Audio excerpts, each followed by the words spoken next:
This is a game that people have been waiting for. You ready?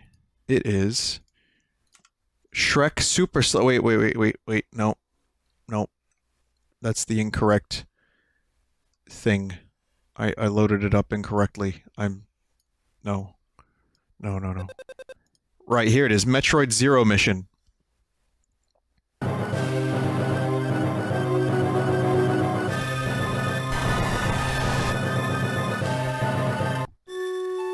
I like that there's people disappointed that I didn't play Shrek.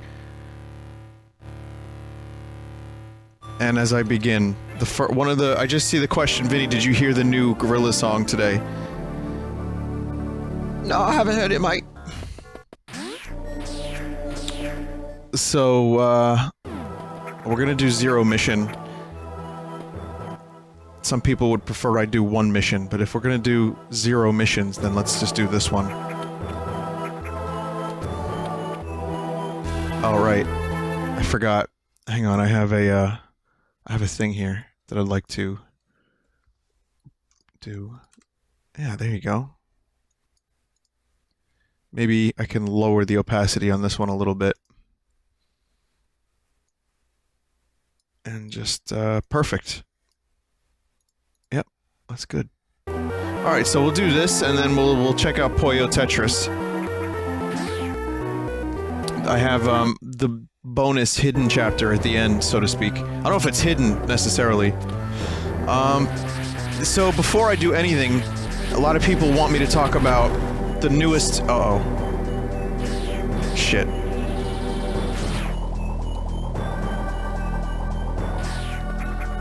Oh, shit. Hang on. A lot of people want me to talk about the newest, latest, and greatest game announcement. It seems like lately there's been just so much news every day. I've been streaming, and it's just news. So much gaming news.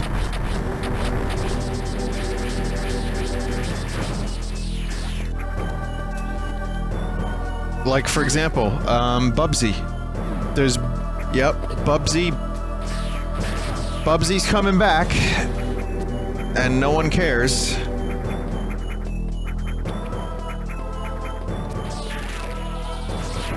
There's a trailer, like it's 30 seconds, it's like a 2D platformer, and it's a Bubsy game. And, it's almost like... Sorry, Bussy? Bussy. I'm sorry, the character's name is Bussy. But yeah, there's gonna be tons of cat puns. There's gonna be lots of exploration and jumping around. What could possibly go wrong?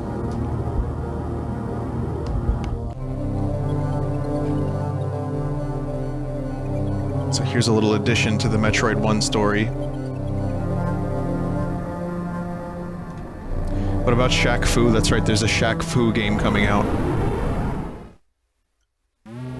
Now, I'm wondering if these games are being... I'm wondering if these games are being made just because of their meme status. And if so, how are they getting the proper funding?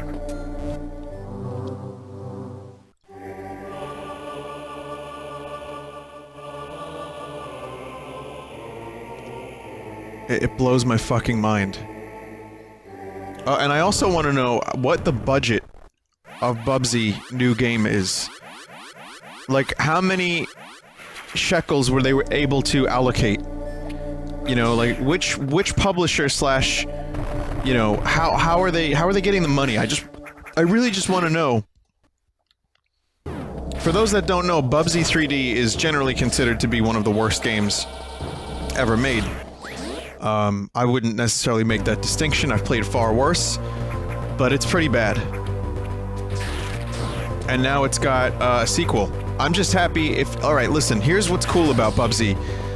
I can't believe I just said that, but here's the thing that the new Bubsy game is doing right. It's not a 3D platformer. It's like a 2.5D side-scrolling platformer. So... that's a little bit better. At least. And maybe it'll be a good game, and maybe people will actually end up interested in the franchise, or something. I don't know.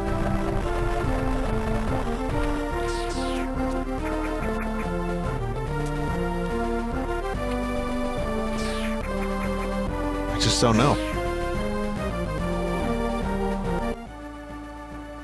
It's made by the same developers that rebooted a Mario Brothers clone called the Gianna Sisters, which was really solid, and they made it more original. The Gianna Sisters was one of those, like, Atari 2600 or Commodore 64 Mario clone games.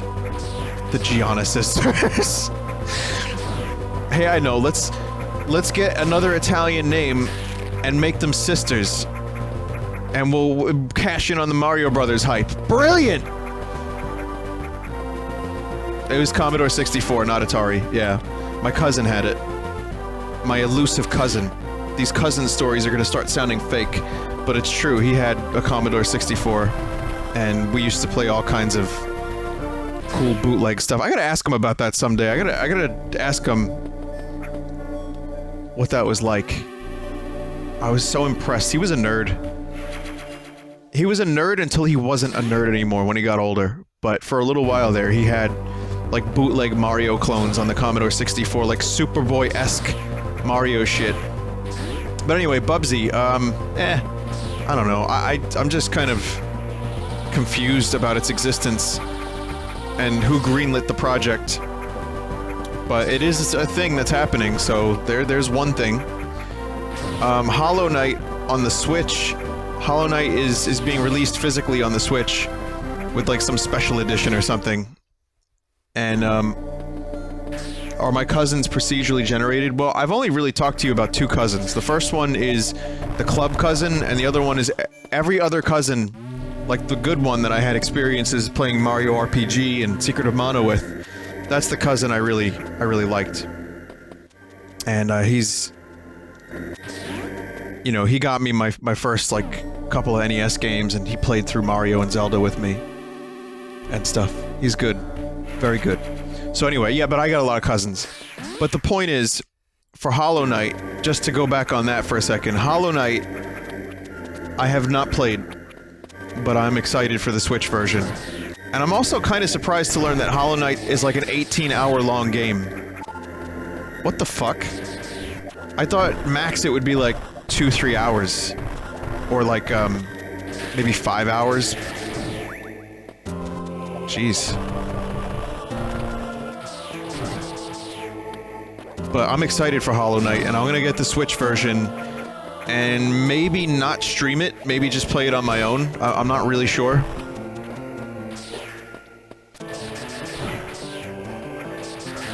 Because I know a lot of people have streamed that game.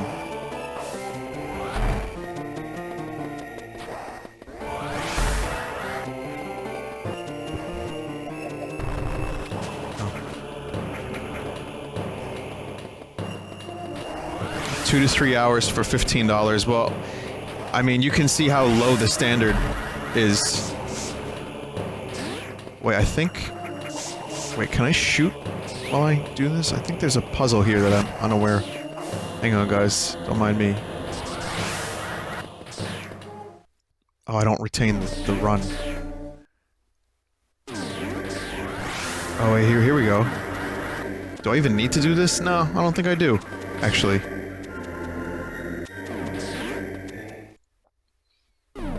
Blasphemous is also coming to the Switch. Lots of good Switch news for indies. The Switch is becoming a really good indie console, especially for games that, I think what makes it easy, for one, Nintendo made it a little bit easier for developers to develop on this thing as opposed to the Wii U. And then, the fact that it's portable, but they don't necessarily need to design for a portable system, like they don't need to port things with a portable system in mind. Like, going from PC to 3DS for Isaac was probably a lot more difficult. So, it seems like the Switch is gonna have a very good indie library.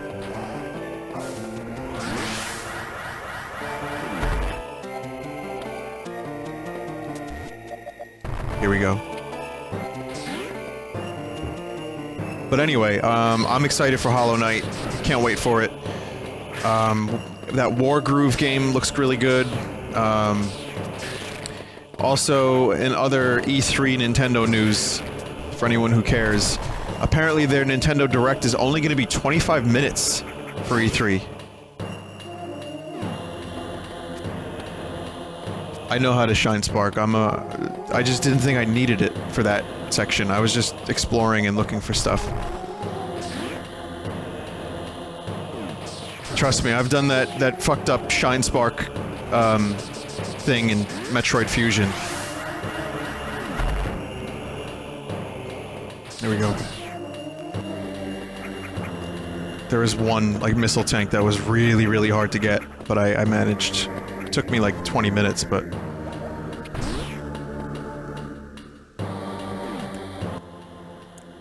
Well, if the direct is 25 minutes, they better be doing a lot of announcing. And maybe what they're gonna do is this. Maybe the direct is gonna be just... Here's what we got, here's the games that are coming out for this thing. And then they show them in more detail at the treehouse over the next couple of days. Or 20 minutes of Mario X Rabbids, followed by 4 minutes of Amiibo presentation, and then another 1 minute of memes.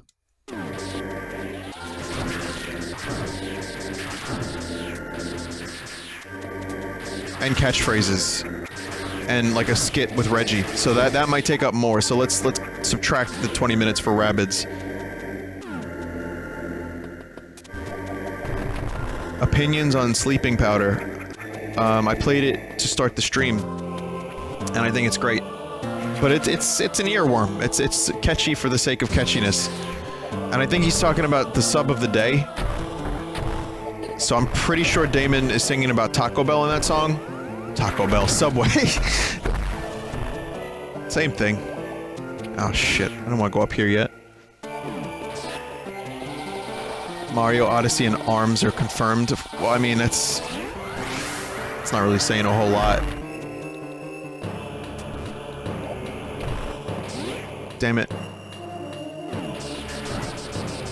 Don't mind me. Just doing a nice slow speed run here.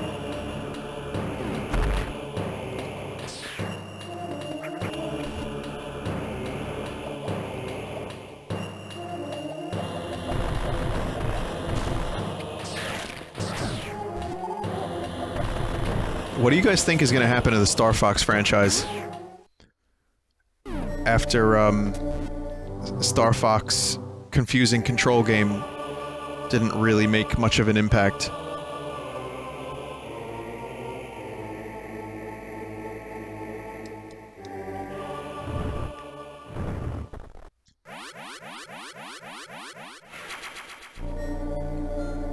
It's probably gonna lie dormant. Dead, dead, dead.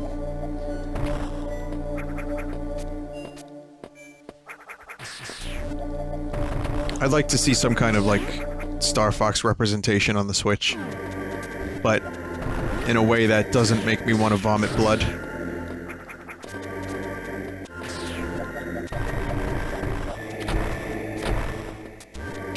I didn't even think that Star Fox game was all that bad. I don't even remember the name of it.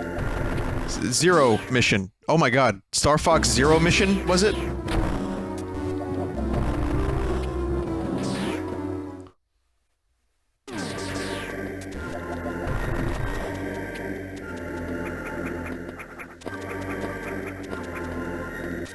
Star Fox Zero, right. Star Fox Zero. It was pretty okay. I had some fun with it once I got past the controls, and I never really fully got past the controls. That stream is kind of infamous, because the very first time I played the game, I wanted to gouge my eyes out. And then I gave it more of a chance, and I started liking it. And then I started playing it more as if it was, like Star Fox 64. And I started just using the screen only when I absolutely had to, and I liked it a lot more.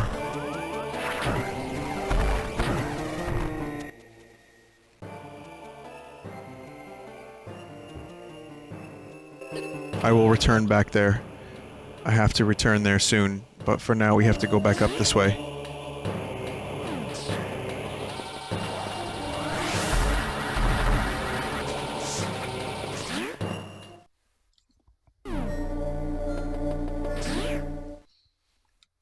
So I have the boots with the fur. I have to go up this way. And... probably get the Varia suit.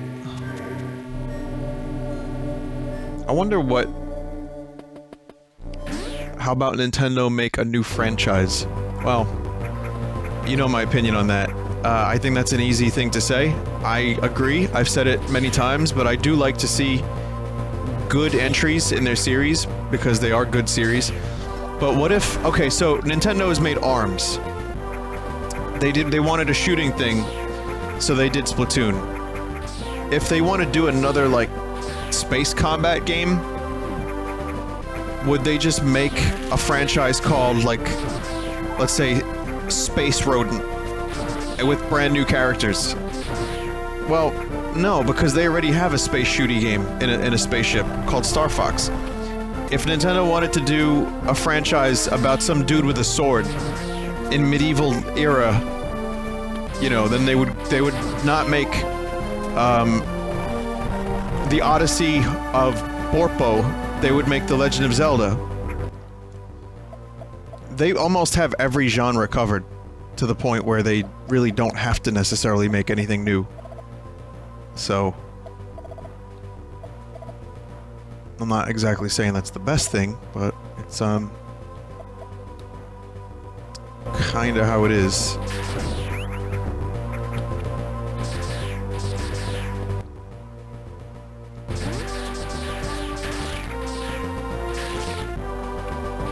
Horror? They haven't made horror. I mean, they had Eternal Darkness, that wasn't their own, but...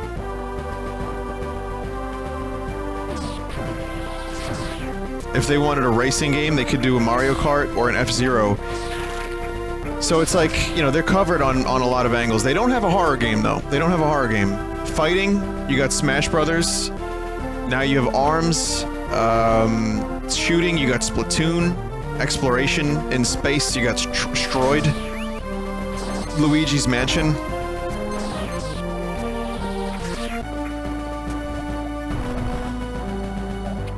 Advance Wars would be nice to see again.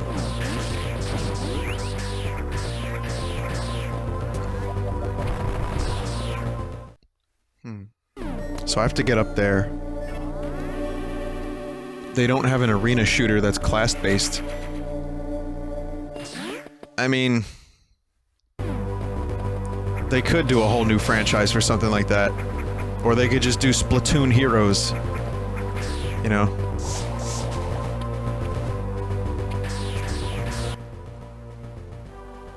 I know, I'm not going the right way, am I?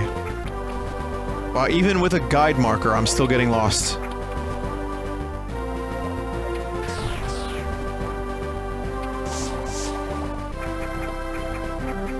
And they've already incorporated, like, random loot boxes into ARMS. So that's already a thing. It's not like they aren't paying attention to other games. You know, they are. Nintendo's got... You know, they got their eye on The Witcher, for example, in Skyrim, when, Aonuma made Breath of the Wild. So...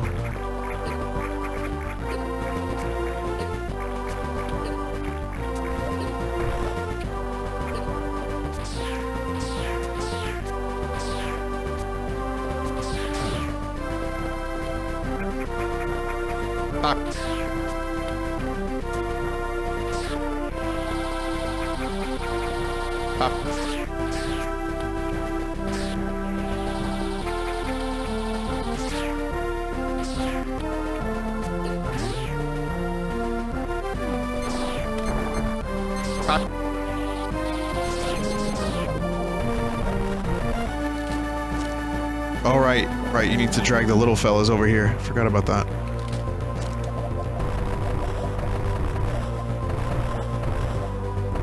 This game brought me much joy when it first came out. And then, like most things, it came to an end, and I was sad again.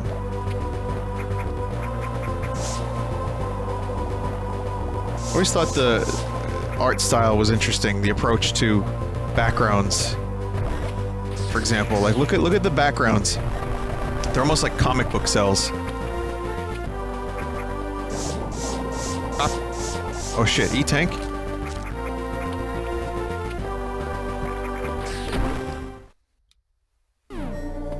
Do I miss Breath of the Wild? Yeah, I do. I do. I had a good time with it. It was time for me to finish that game. 80 or so hours is good for me. That's like, fuck, that's a lot. But it was still really, really solid all the way through. I enjoyed the discovery of all the cool stuff.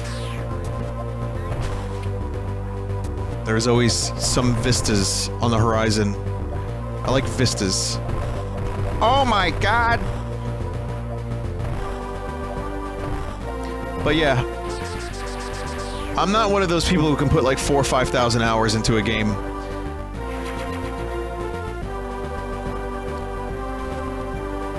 That's kind of irrelevant to the Zelda sentiment, but most people that put 4,000 or 5,000 hours into a game are playing games like World of Warcraft or like shootsy games with some level of like, you know, intense skill or progression.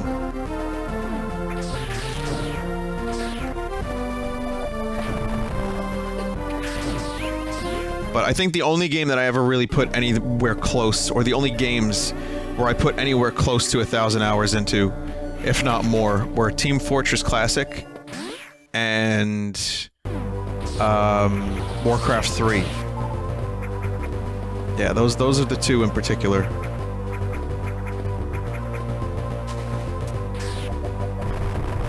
So that would just by default mean that Half-Life and all of its mods, as I've said on the stream a number of times, I got the most hours in that. I did see the trailer for the Edmund McMillan game with Rich Evans in it. It's pretty cool to see him in a game.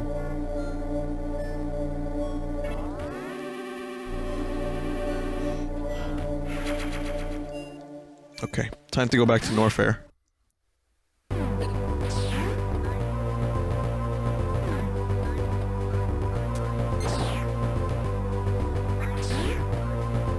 Guess we're gonna go up this way.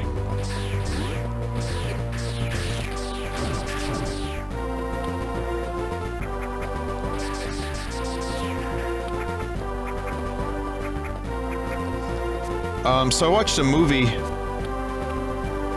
last night before bed, and I probably shouldn't have because I ended up staying up for it. But oh, here's Bugs. Bugs, please. I watched fucking Doctor Strange.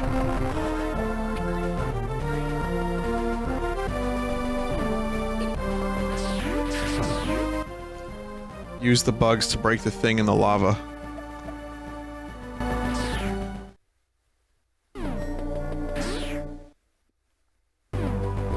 Professor Weird. Professor Weird. It was pretty good. It had some high moments for me, some highlights.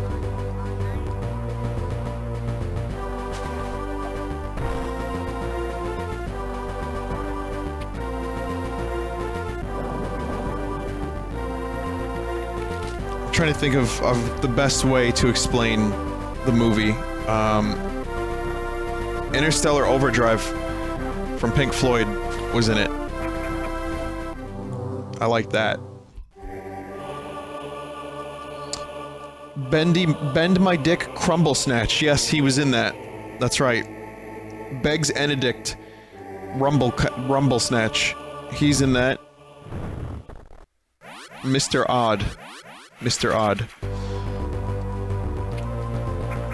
Visually, it's a great movie. There's some really, really fun, like, it was a fucking roller coaster ride of a movie.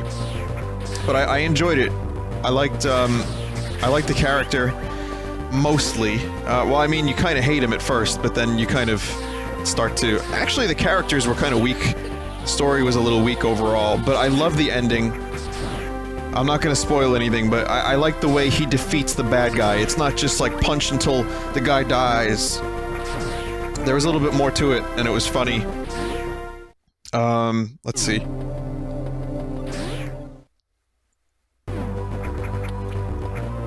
Tilda Swinton was great.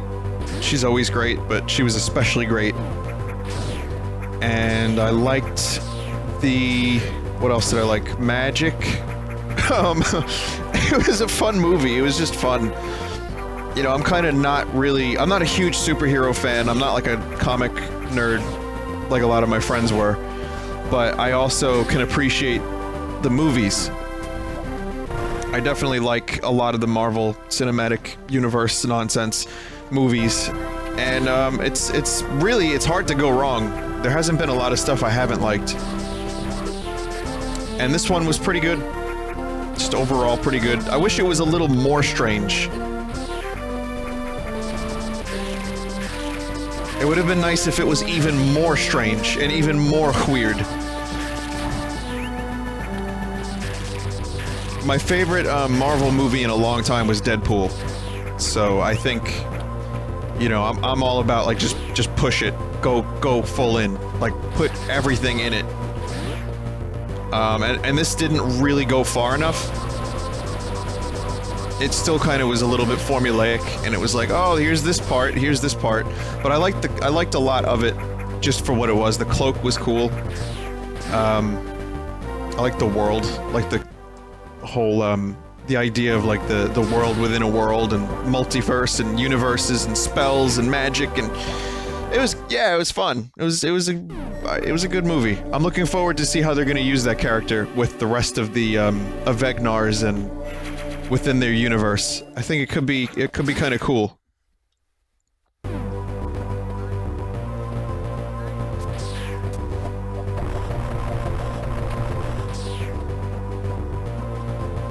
But it almost felt like, yeah, someone's saying, here's this part, here's this part. What I'm trying to say by that is, like,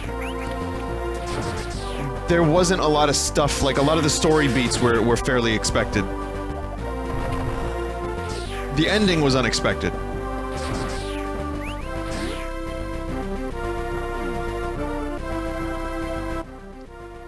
Looking forward to Infinity War? Yeah, sure. I'm looking forward to Thor Ragnarok the most, though, just because I like the director so much. So, Thor Ragnarok should be a lot of fun. Infinity War should be interesting. I don't know what the stakes are. I don't really understand a lot of what's happening. I think the Infinity Gauntlet is bad. Or is it really good? I'm not sure. But, I believe he had an Infinity Stone, Mr. Strange. So I think that he's going to play a pretty big part in that. I didn't really care for Umberto Cumberbatch. He's fine, and there's a few moments where he's good. But, I think he's not one of my favorite actors.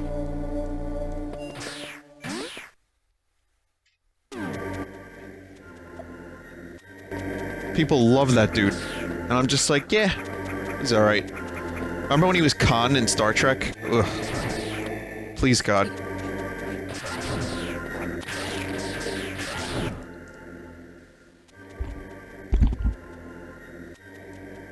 Hang on a second. Okay, sorry.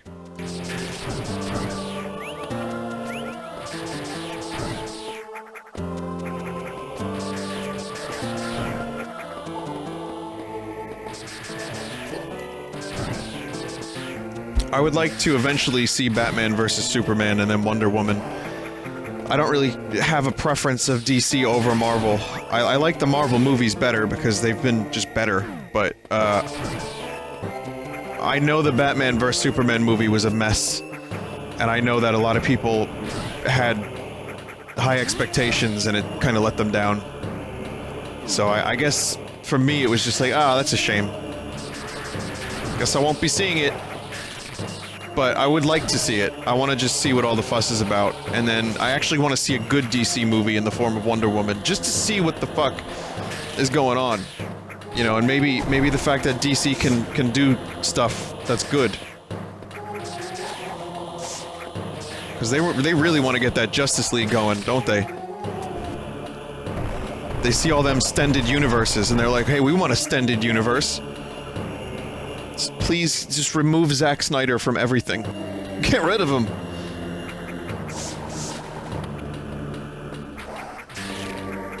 It's everyone in chat is blaming Zack Snyder. I think, yeah, Wonder Woman did not have Zack Snyder as a director. And it was good. Wow. Isn't that weird? Isn't that a coincidence? Zack Snyder directed Watchmen, though, right? That I liked. I actually liked the Watchmen movie. I might get some shit for saying that, but I thought it was pretty great. I know how different it was from the comic, but... Zack Schneider? No, it's not Rob Schneider's directorial brother. It's a different guy altogether.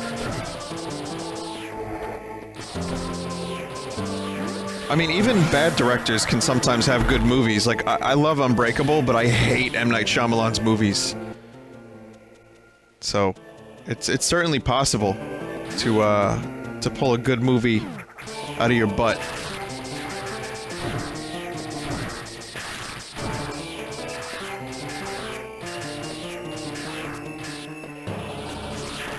Hack Snyder.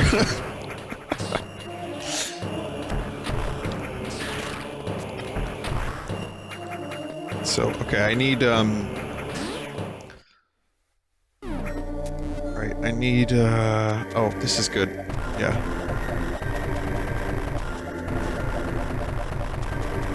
Here we go.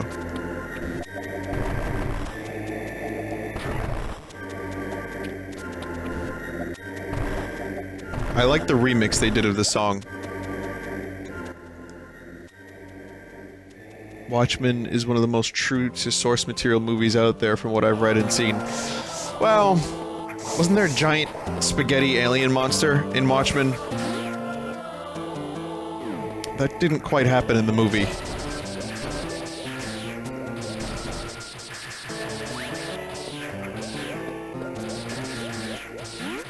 But I did see Watchmen in the theater, and I haven't seen it since, so I mean, I might have a different opinion.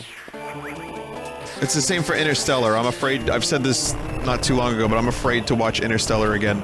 Because I have a really bad feeling that if I do, I'm gonna like it like 10 times less.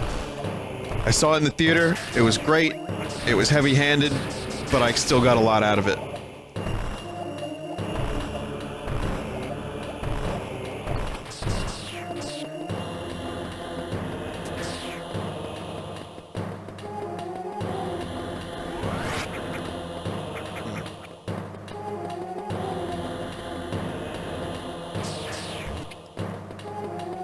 So, but yeah, Umberto Strange, fine film, turn off your brain a little bit and just enjoy the ride. I liked some of the visuals, some of them didn't do anything for me. It was almost like, by now, special effects are just so, we've seen everything. Much like Patrick Stewart, we've seen everything. So it's hard to be impressed. Yet I watched the fucking Baron Munchausen movie, a 1988 Terry Gilliam movie, and I was blown away by the practical effects. Yeah, I know. I'm gonna sound like a hipster for saying that, but it's true. Because I'm thinking more of in the terms of like... computer stuff is impressive. Yes. But when I see really good practical effects, I'm like, how the fuck did they make that?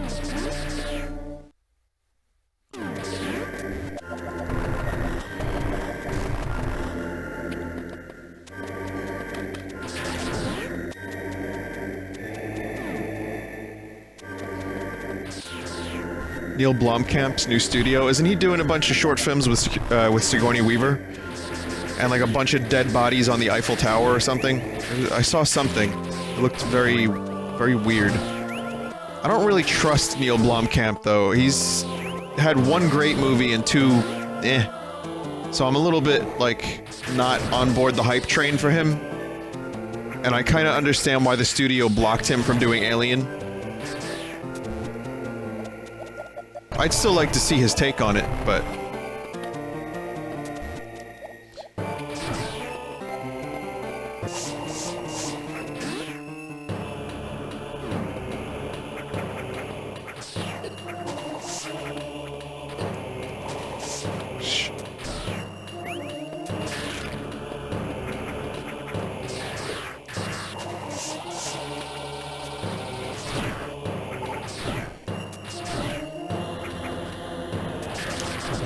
So in the Metroid series, Speaking of Alien and Neil Blomkamp. So the Metroid series, if you didn't know this, was very heavily based on the Alien series. So you'll notice there's a boss character that you're probably very familiar with called Ridley, named after the director of the Alien franchise, Ridley Scott. You have a strong heroine lead, just like Ripley in Alien. Samus is exactly that. You have aliens, you have that sense of fear and isolation. So there's definitely similarities between the franchises, and I like that. I wouldn't mind seeing more of that in future games. I mean, in other games that aren't Metroid, never mind.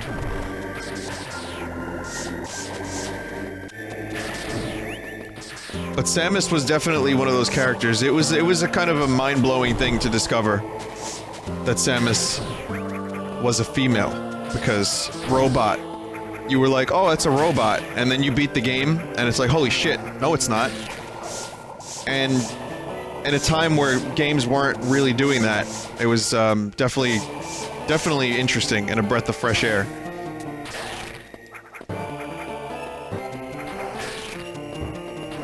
And thus Samus has become one of the most beloved video game heroes of all time to all, except for those at Nintendo and those that wrote the story of Other M. For them, it was just like,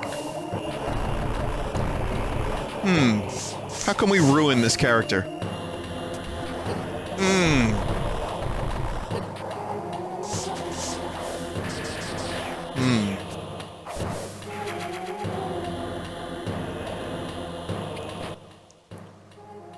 It's almost a meme at this point, really. I know you guys are probably sick of me complaining about Nintendo for no Metroid, or for just the really weird handling of this series. It just means that much to me. What can I say?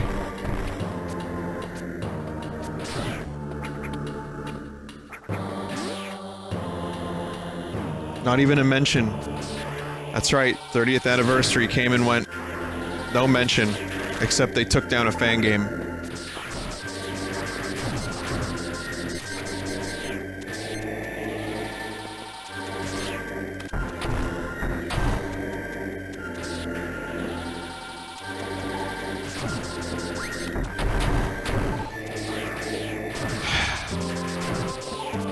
But the alien similarities are definitely apparent, and in some ways, like in you know, the colonial marine stuff reflects on like the Federation Marines. I'd say Metroid Prime 3 had a little bit of an Aliens feel to some small extent. Oh shit. Oh, I'm getting my ass handed to me.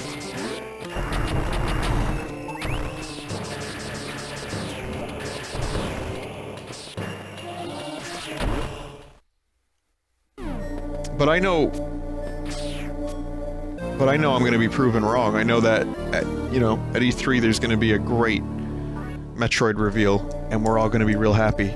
I know that because I'm streaming one right now, and it's gonna happen.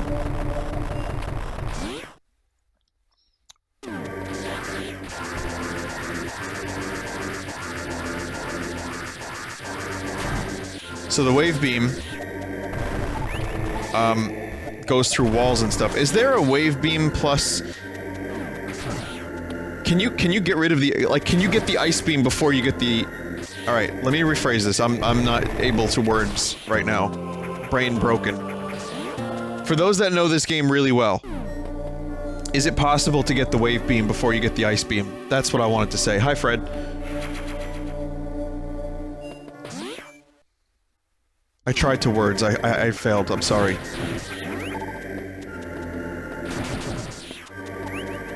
Sequence breaking. Technically, yes. Is there a graphic for it?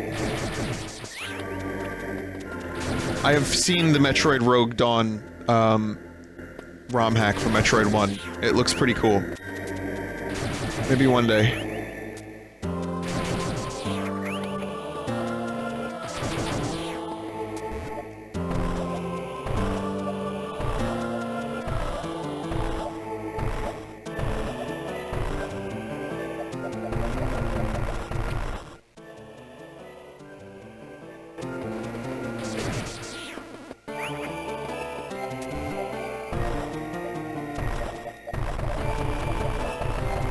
you can sequence break the whole game. I just wondered if they had like a graphic for the wave beam on its own without the ice beam. Because, you're really not supposed to get it before ice.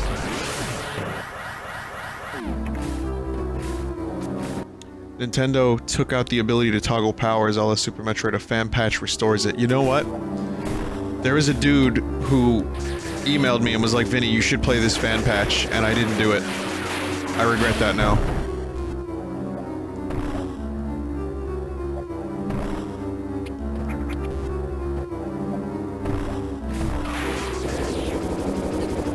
Oh shit.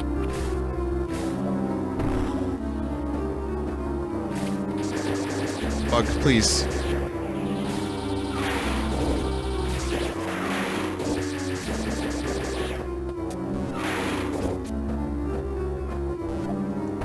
Really sure. I don't remember how to defeat this dude. Probably just push him back.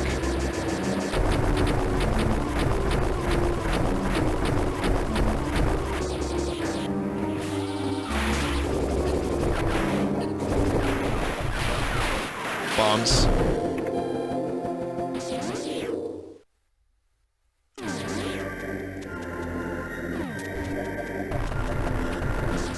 There's a thing here. Oh shit, E-Tank.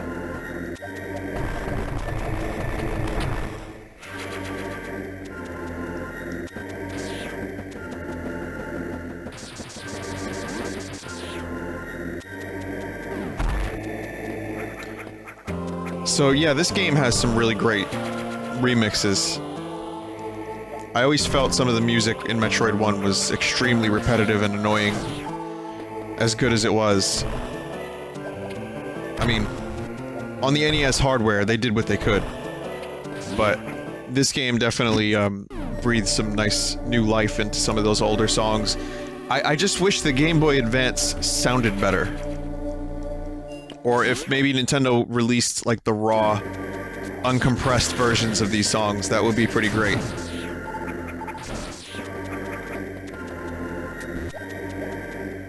Vinny, you can jump in Morph Ball mode.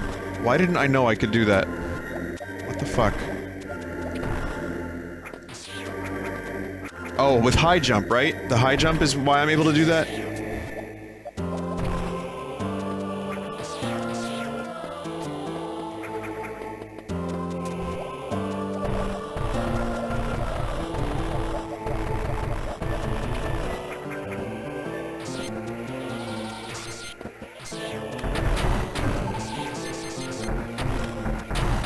Usually it's the spring ball, but I guess in this game it's a combination of high jump plus morph ball.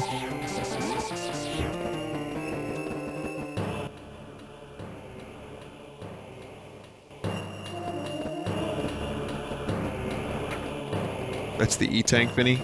Wait, what? What about this being the E-Tank?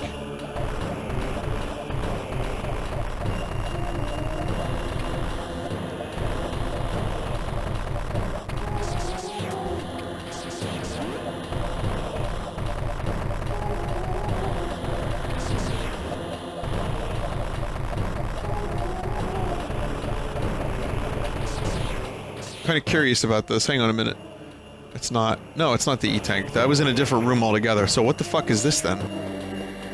There's nothing on the map. It seems like it's not... Well... It was worth a shot. It was worth a shot. Oh, look.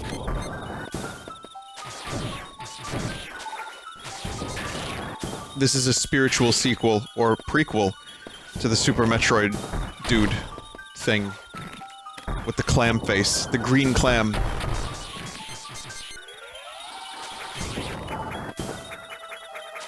Anyway. So yeah, you have to kind of do shit like this. With some pretty...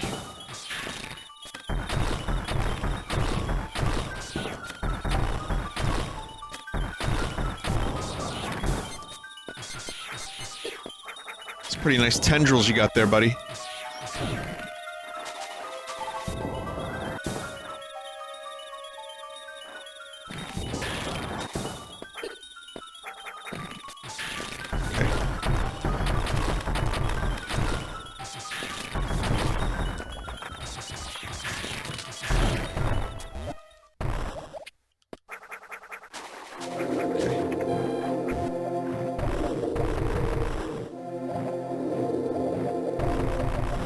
cannot let it live.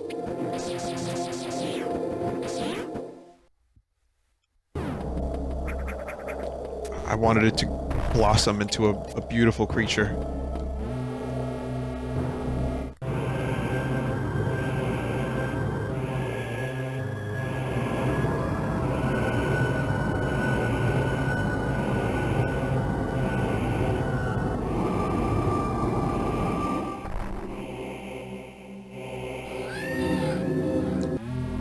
Oh shit. You heard it.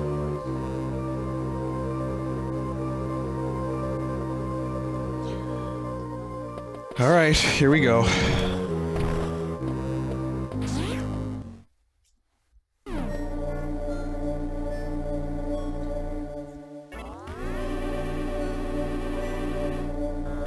Ridley's so big that we're inside of him right now. We all exist within a Ridley.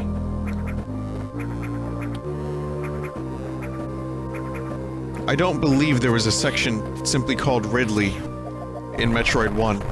I think it was just in Norfair you fought Ridley. But then again, I don't remember. It's been a while. My memory sucks.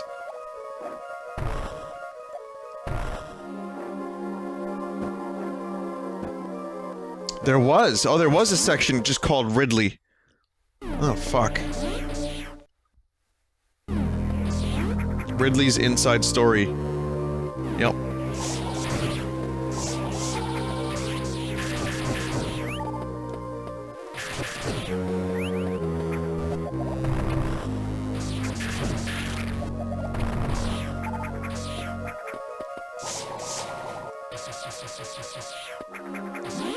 Right.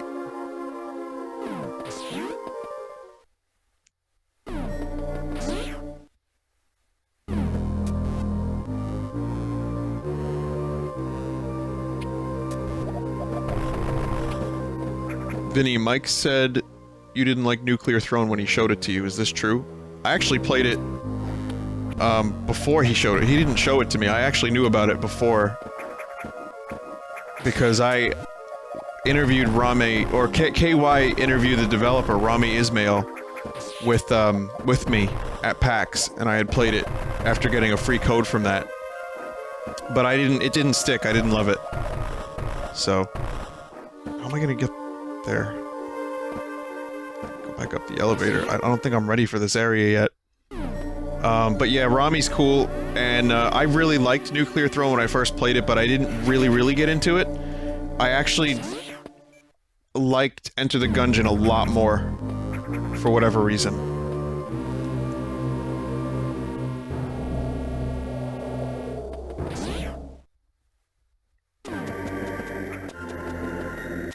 Oh shit. Oh, that makes a lot of sense. I guess...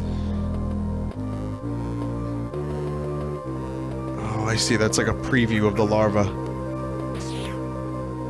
Oh, that's cool. I forgot about that entirely. Alien eggs, anyone?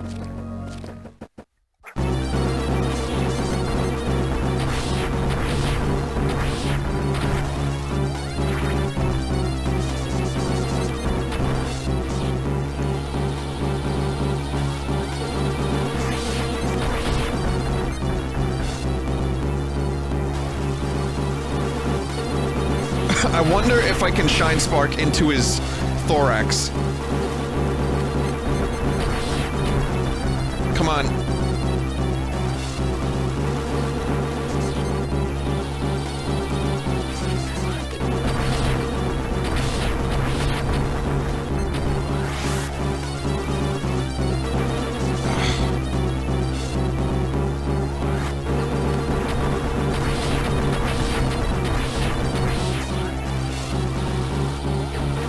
Nope. I like running into the damn stinger. It doesn't do any damage. I mean, barely.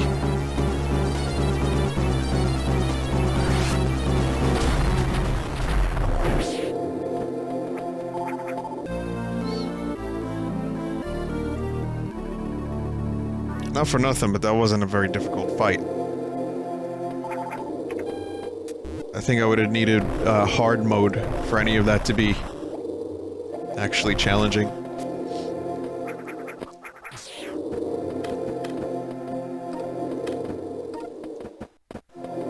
But yeah, super missiles. Super missile. Super pistol.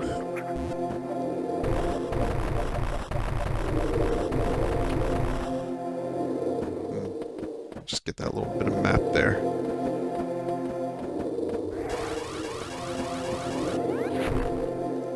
No, huh? Oh, there it is.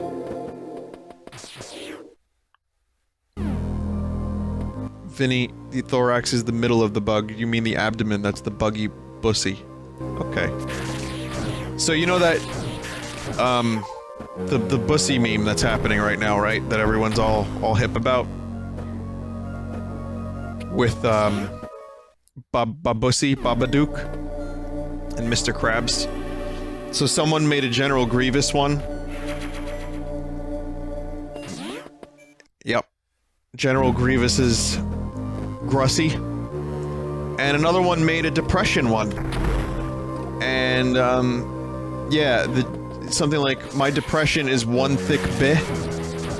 Let me see that depressy. So that word's just been floating around my brain all day. And I kinda hate that this is the time of human existence that I'm alive. Like, for shit like depressy.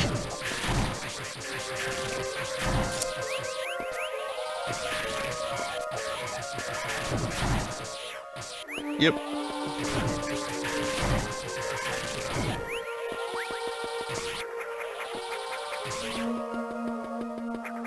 I wonder about, like, Gary Busey. Gary Busey's... whatever, alright, we're gonna stop here. Yeah, someone made one of me. I saw it. I seen it.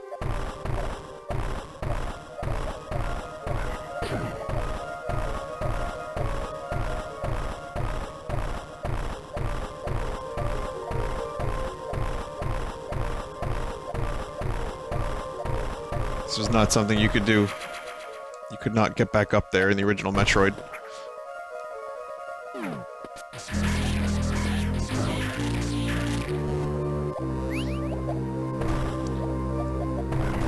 It's a weird existence. Dr. Weird.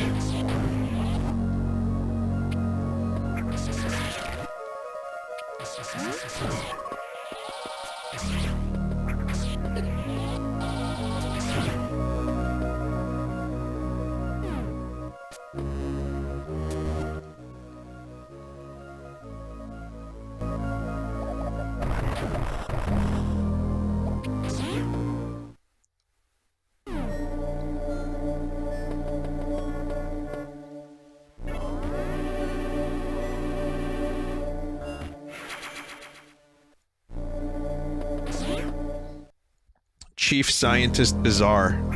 He's pretty good. I think him and Doctor Strange would probably have a good fight.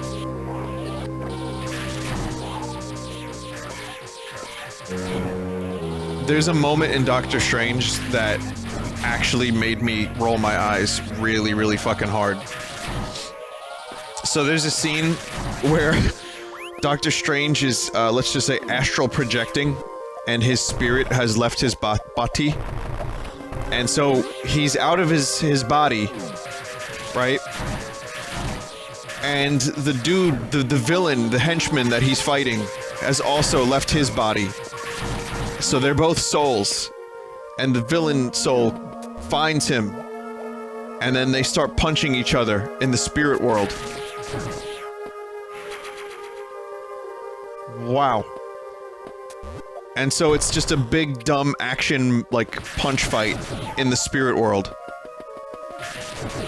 Two souls punching each other. And then he kills his soul! Spoilers.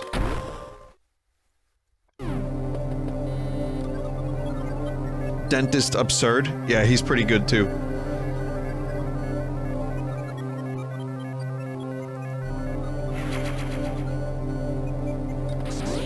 Like I said, overall I enjoyed the movie quite a bit, but I definitely had a couple of eye-roll moments. I didn't have as many eye-roll moments as I did during Alien Covenant.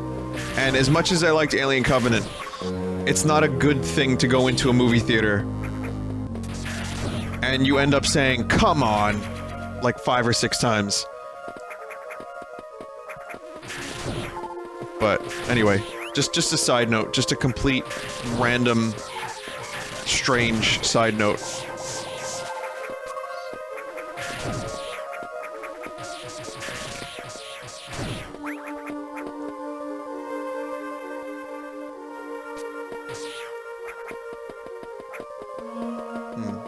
What's going on over here? Pediatrician miscomfort? Wait a minute, what? What are you talking about, miscomfort? No, these are synonyms for the word strange. Like, absurd is still just pushing it, but it was unacceptable. Miscomfort isn't... that's not... sorry.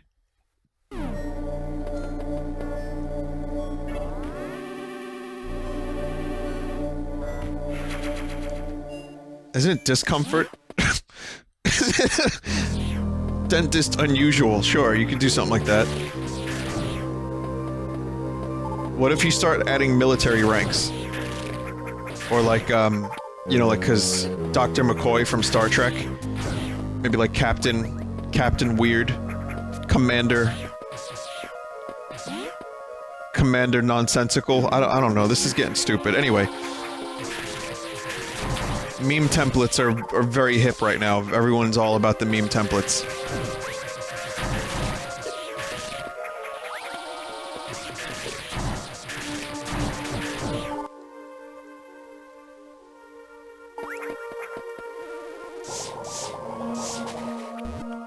I'm gonna go down here for a sec. Just to see if there's... oh, there is something here, but it's not... okay, this is not what I need, necessarily. Gynecologist avant-garde. Alright. Okay.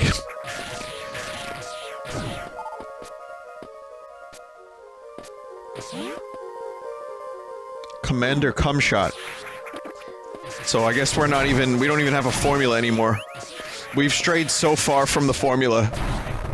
And we've ended up with a dude in chat saying Commander Cumshot. So...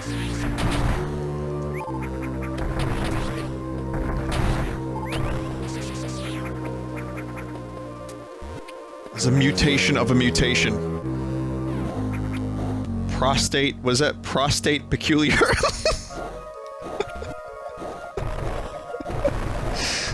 Why? Why?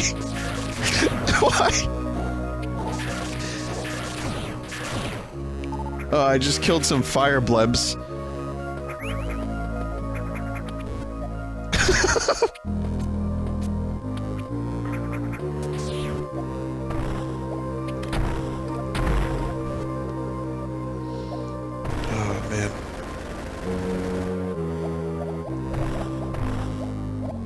Cool.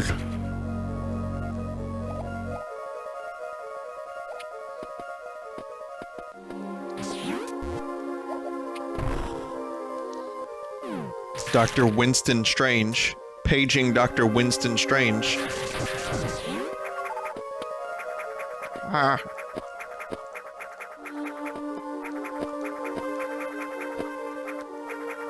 Get some really tight wall jumps in this game. Super Metroid is a little different.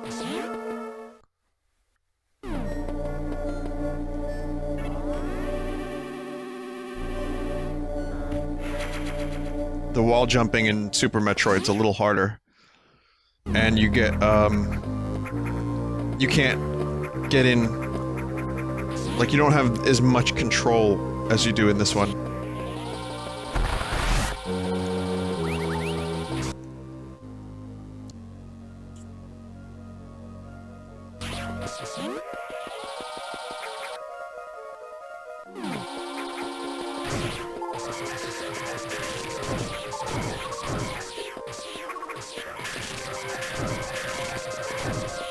Alright, Chad. Alright, we've officially beat it to the ground. It's over.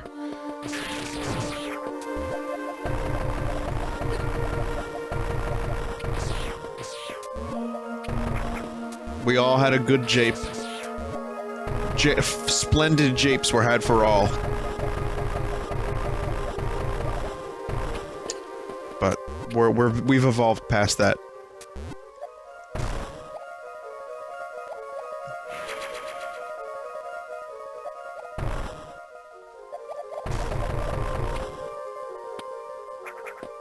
And then, of course, someone said Professor Dead Horse. So...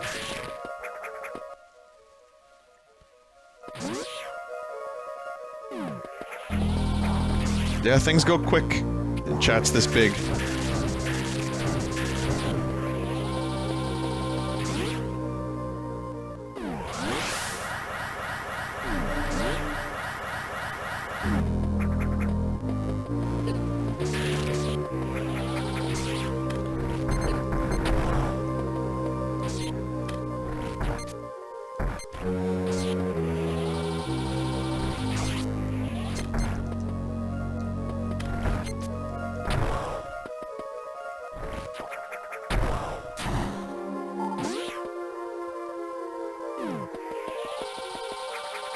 Okay.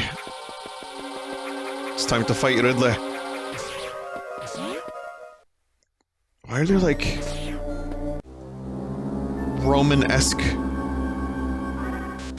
There's some weird architecture down here in the middle of a desolate planet.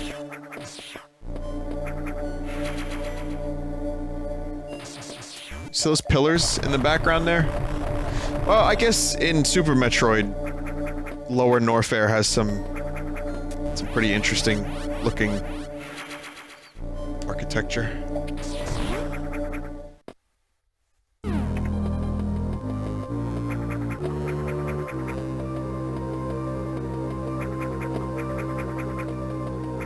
Alright, Chozo. I forgot that the Chozo lived here in Zebes.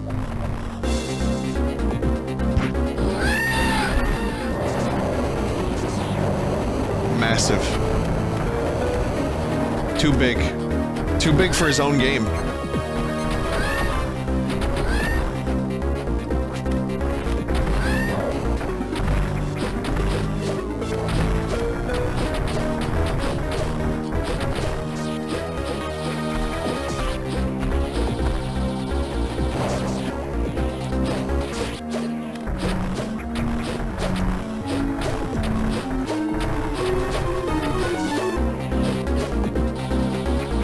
Damn it.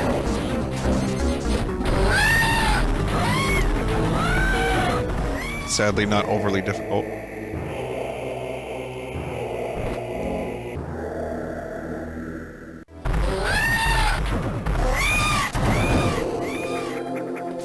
I mean, I just stood there and took abuse while shooting indiscriminately. This isn't exactly the height of difficulty. Hard mode. If I had hard mode available from the start, I probably would have chosen that.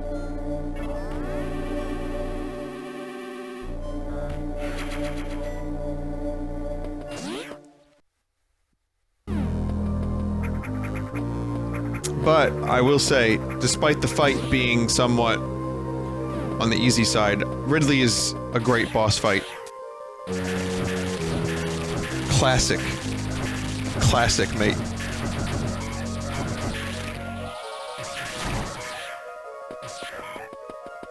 I don't know why I just spent time doing that.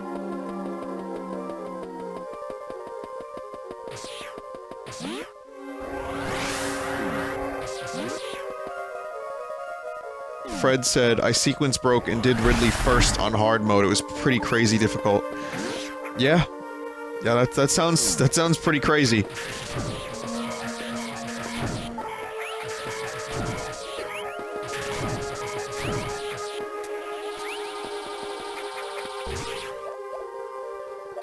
That's why difficulty modes are so necessary.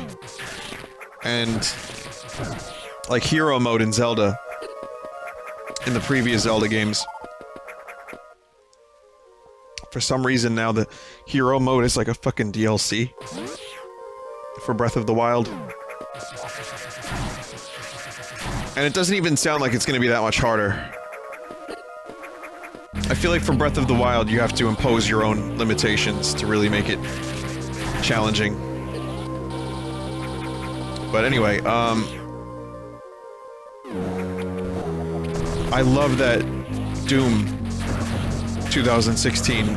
I mean, all Doom, really, every Doom. But I'm glad that the difficulty was really intact. I think I chose the second hardest, and I was very satisfied with that level of difficulty. It pushed back just enough that it wasn't frustrating. But the game! Oh, God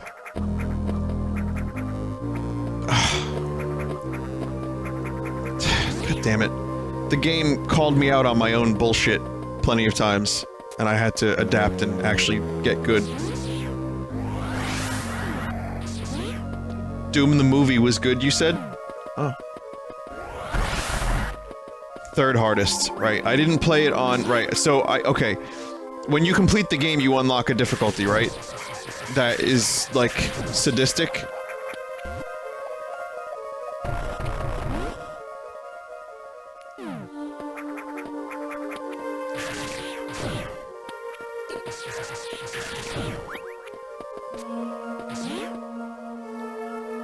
Ultra Nightmare.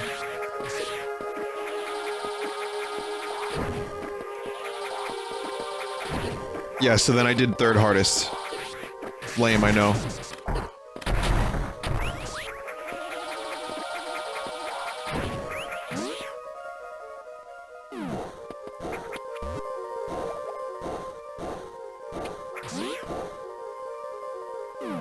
Doom the coloring book was confusing.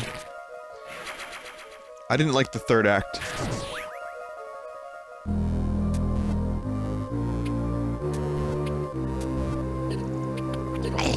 Hey, what are you doing? Hey, what are you doing? Hey, what are you doing?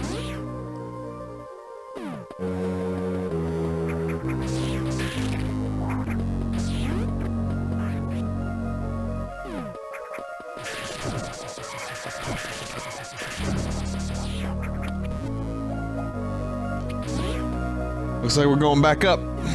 Going back up.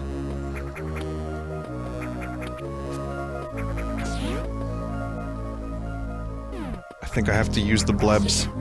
See, now, these things are just blebs to me forever. Anything that looks like a bubble in a video game is now a bleb. Thanks to a shitty plug-and-play.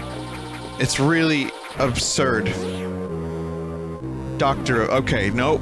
Nope, we're not doing it. Not doing it.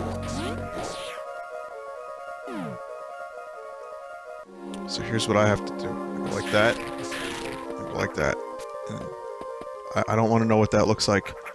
That looks like how guys measure from the back of the ass forward. And if you don't know what I'm talking about, it's really for the best.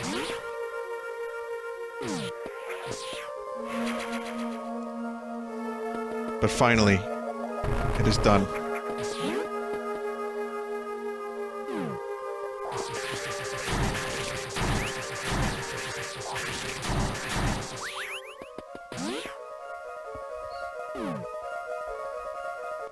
What did, no, hang on a second. Adam Carolla had a good one. Adam Carolla. Oh, great. Well, that's a good time for my browser to freeze. Okay, so if you... This is how Adam Carolla measures. He said... Where's the quote?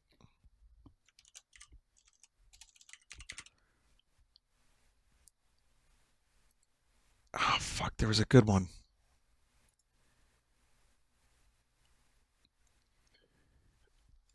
Adam Carolla says, from the center of my anus, once or twice around the balls and just past the tip. So, that's... Basically... That's the method. If you're ever wondering about such a thing.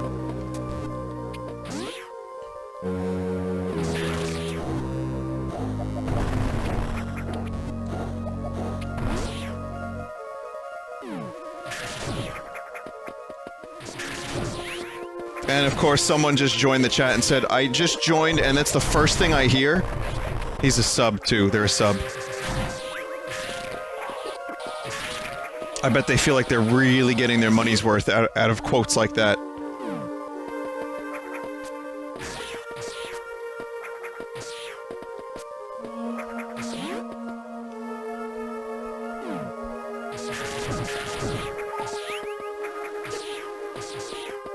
This is gonna be one of those weird things where I'm gonna forget that we had this conversation, I'm gonna forget that that came up ever, and there's gonna be people who...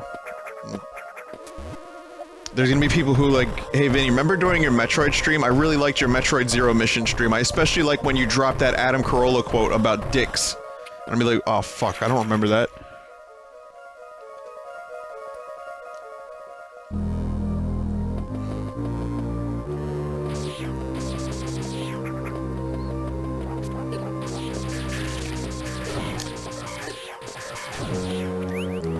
Also, for anyone who was wondering about Hugception, Seinfeld has spoken about the hug that rocked the world.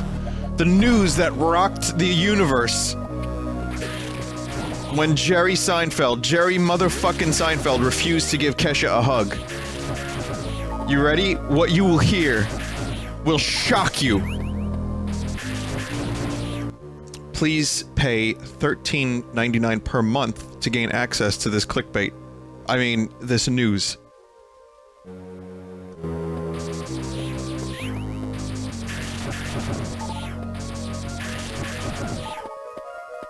First, let's talk about Jerry Seinfeld's co-stars. Then we'll go into detail about his career a little bit, and some other strange things he said. Keep going through the pages, each page will have an advertisement. And then when you get to page 7, we'll tease you about the Jerry Seinfeld hug quote. What you hear, what you read will shock you. And then, once you get past the pay gate, on the 8th page is the information about what he said. You ready? Here's what he said. Okay. He said that he was doing an interview and he didn't know her. And he's not a hug person. Shocked yet?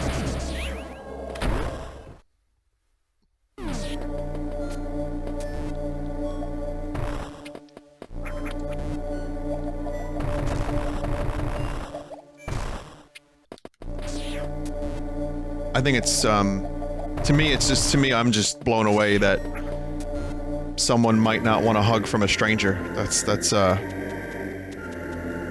pretty crazy.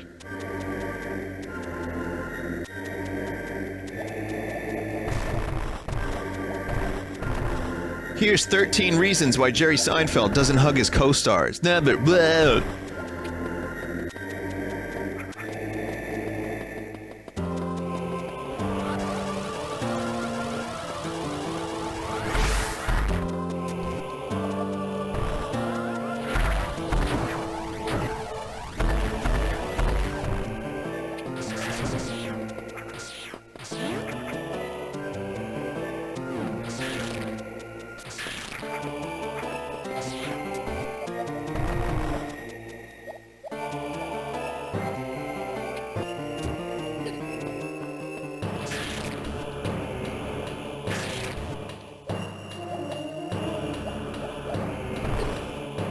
Jeez. Fucking Christ. Oh. Alright. Doesn't take that long to get it. Wow, I'm kind of really almost done with this game already, aren't I?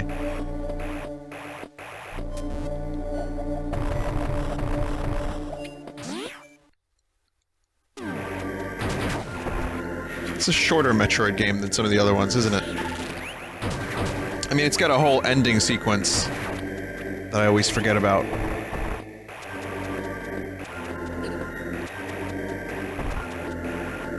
But I feel like the progression of items happens quicker than in Super Metroid.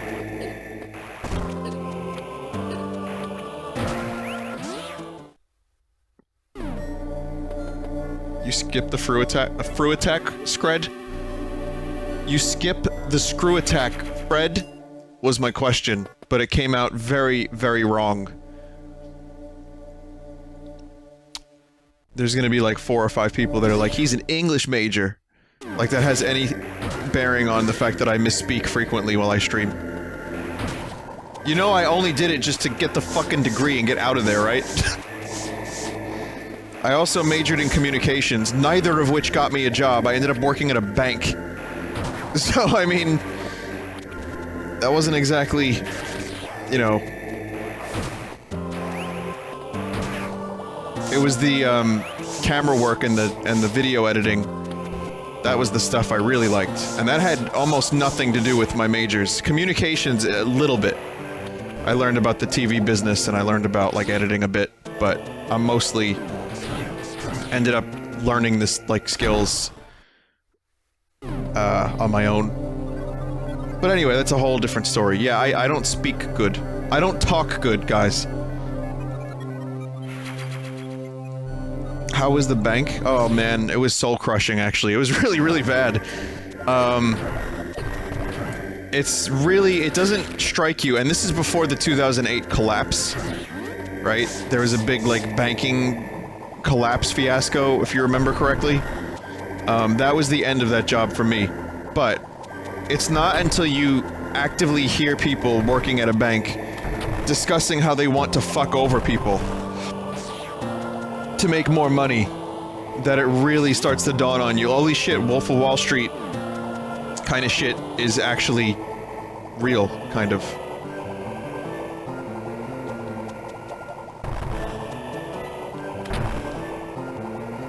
Oh, I'm dead.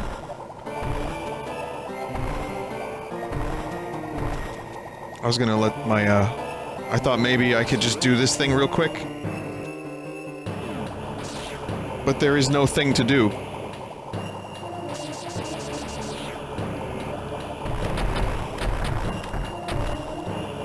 It's okay, because I have done the math, and I have discovered that I could survive that.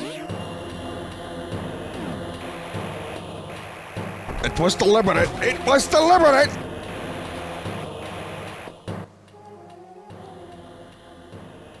Okay, let's go back up.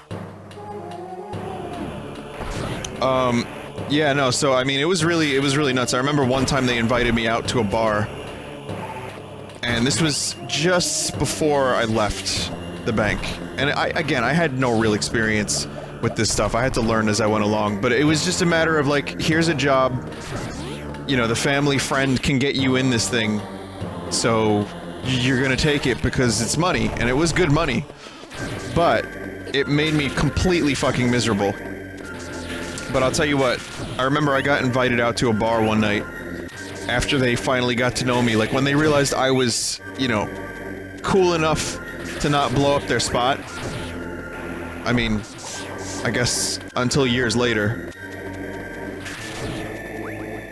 They were sneaking off, some of the dudes from the bank were sneaking off to the bathroom to do, some pee-pee, and presumably some other stuff, too.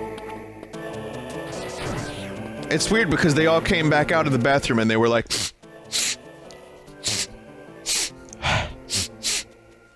Oh, man, so, man. Jim, tell me about yourself. I'm like, oh, my name's Vinny. Yeah, what do you do, Jim?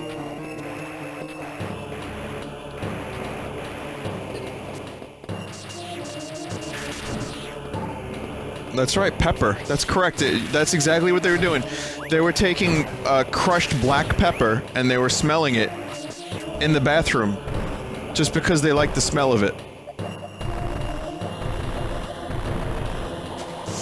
Or they caught a cold. They went into the bathroom and they got a little sick.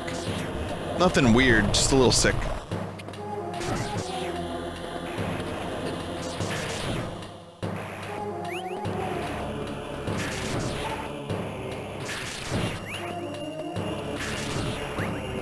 I couldn't be dead without my little China girl. I'm a wreck without my little China girl.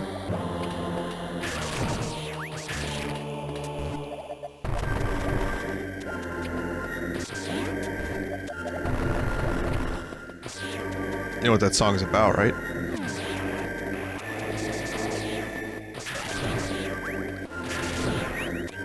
I'll give you eyes of blue. I'll give you television. I'll give you a man who wants to rule the world.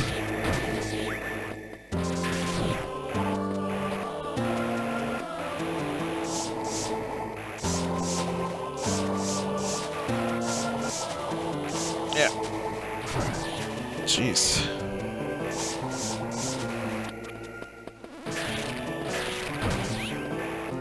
I think I know what I have to do. Ah!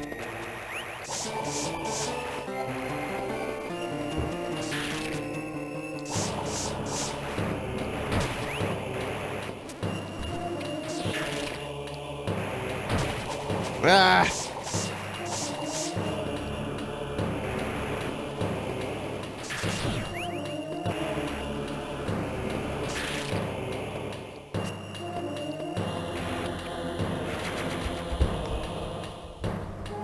Okay.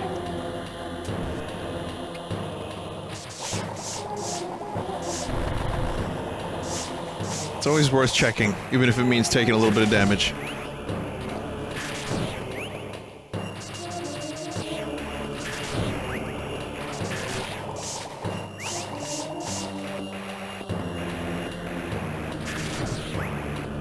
Wait, there's really something in the upper left quadrant of this area?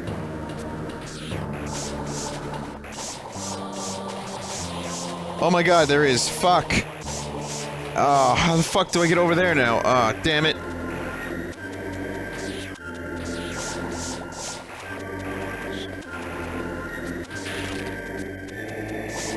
I was getting used to being done with this area. Shit.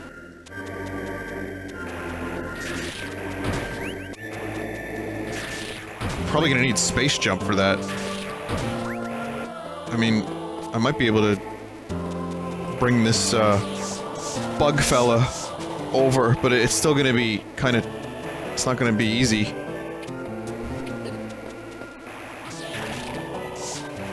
So you got that, that's as low as I can get him. Space jump.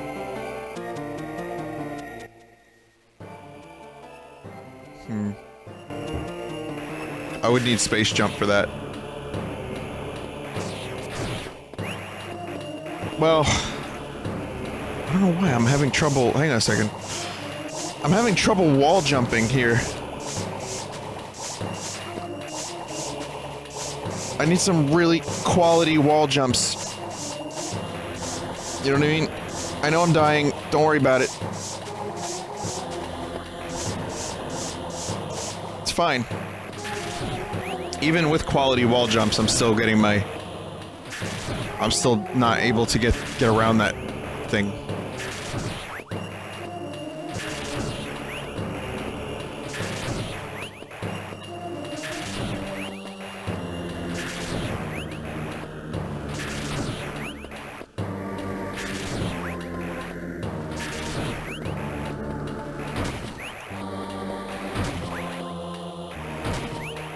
Just cut out the middleman entirely.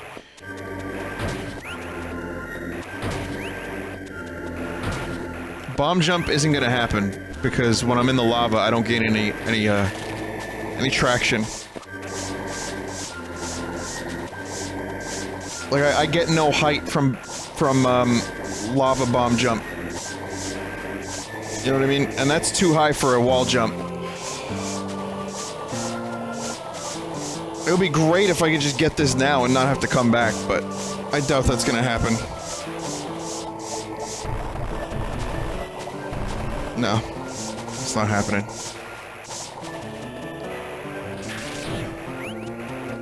Use the bug. I can't. Bug is too high. Bug is way too high. I tried.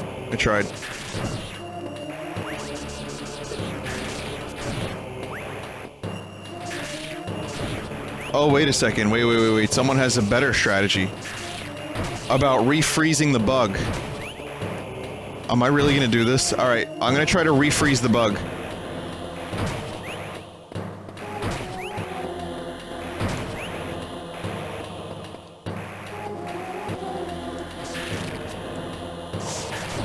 Too high.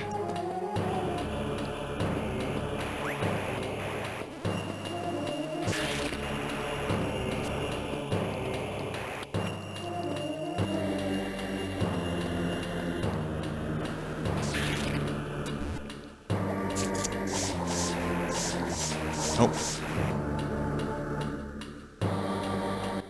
I can't turn screw attack off. This game doesn't allow you to turn things off. Unlike Super Metroid.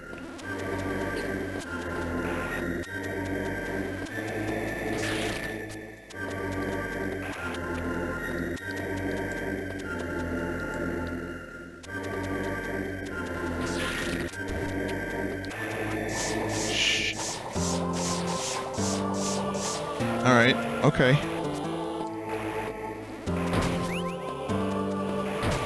I almost got it. I'm gonna try this a couple more times. One more times.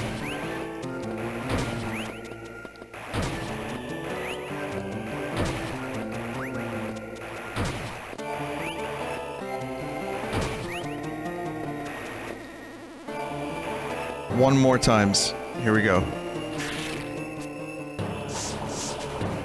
Great. Good start.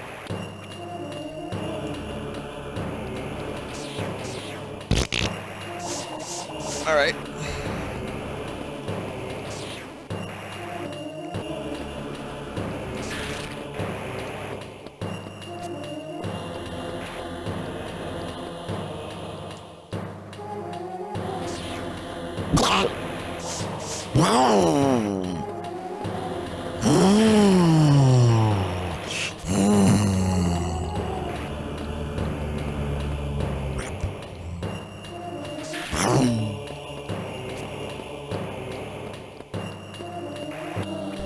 Fuck yeah.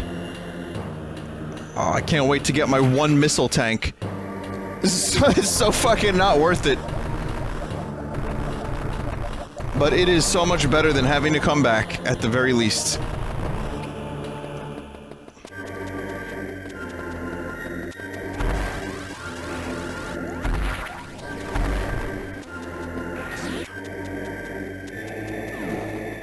Alright.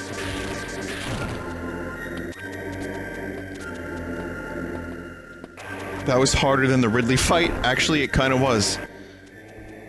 It kinda really was.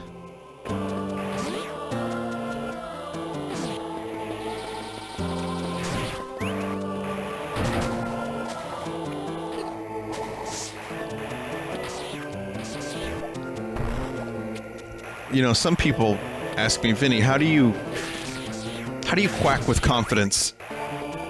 Oh, the answer is simple. I take Quackisha.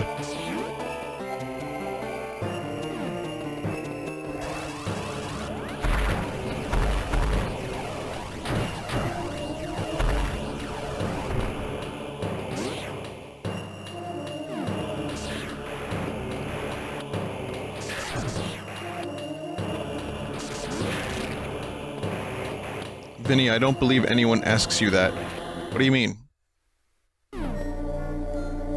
Every day, someone's like, Vinny, how do you quack with confidence? Tell me. This episode of Vinesauce brought to you by MeUndies. The only underwear that touches your scrotum. If you got one.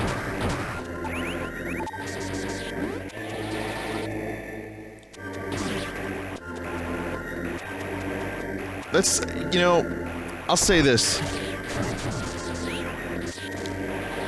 It's like, I have a problem with, I don't have a problem with people on their podcasts doing adverts. You know, the joke being MeUndies is, you know, one of the products that a number of podcasters like Bill Burr and Mark Maron and whoever the fuck else, probably Last Podcast on the Left. A lot of these people do adverts for MeUndies. Anyway, the point is, it's just it's a room quote that they turned into a fucking pair of underwear. But I don't have a problem with podcasts doing advertisements because they, you know, they gotta feed themselves so they can continue doing that stuff, and that's fine, you know, business. Man runs a business. You know, earning a living, not everyone can just kind of, like, coast. And they have to, go for stuff like that. That's fine. However, there are times when I've listened to the Mark Maron podcast, and the dude segues from like someone dying into an advert for underwear in a like a really unnatural, like, I'll miss him. It was a tough time. I'll miss him. Hey, do you ever get cock itch? It's a really, really jarring thing.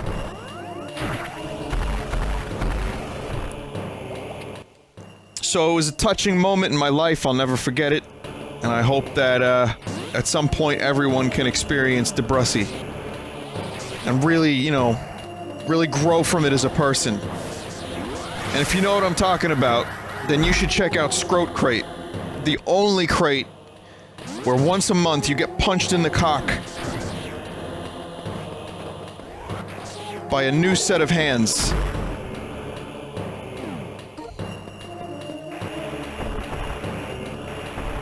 I don't know, but you know what I mean.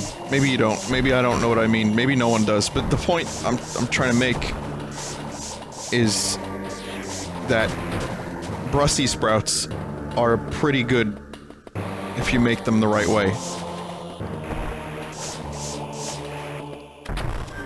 And it's just a little weird sometimes. Transitions to advertisements are just, it's very, very strange. Isn't it Howard Stern that started that shit? Like, Stern was doing advertisements in his own... Well, maybe not started, but actually there's no way he started that. But a lot of the radio guys would get contacted by advertisers to make more money if they did the ad, you know, themselves. If they read the ad. Like, here's the thing, we're gonna write for you, read it, we'll give you a fat paycheck.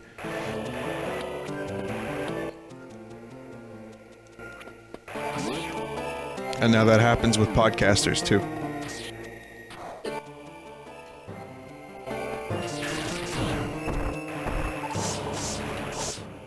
We have to address an issue now, guys. And I'm hoping we can do so in the most mature way possible. But I'm genuinely curious about this. Alright? This is gonna be the weirdest thing ever. Like, people are gonna be like, ah, yeah, Metroid Zero Mission. Hey, that Vinny's alright. I've seen him in a video once or twice. I'm gonna check out his stream of Metroid Zero Mission, and we're talking about Debussy and Scrote Crate, and I'm sorry, but someone in chat just said, Vinny, what do you think about the growing subculture of people that see the Babadook as a gay icon? Alright, now listen, I've heard about this. But I need your help, chat. Why? I've not seen the Babadook movie. Is the Babadook gay?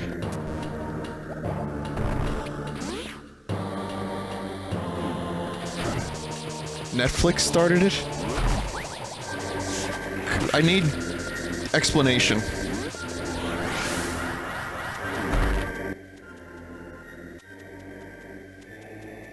It became a meme because of Netflix? Netflix accidentally put the movie in the LGBT category. No shit. And they ran with it as a meme? Who ran with it? People or Netflix?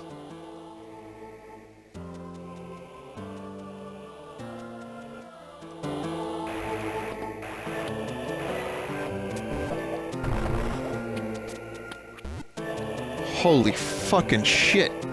Both? Both ran with it?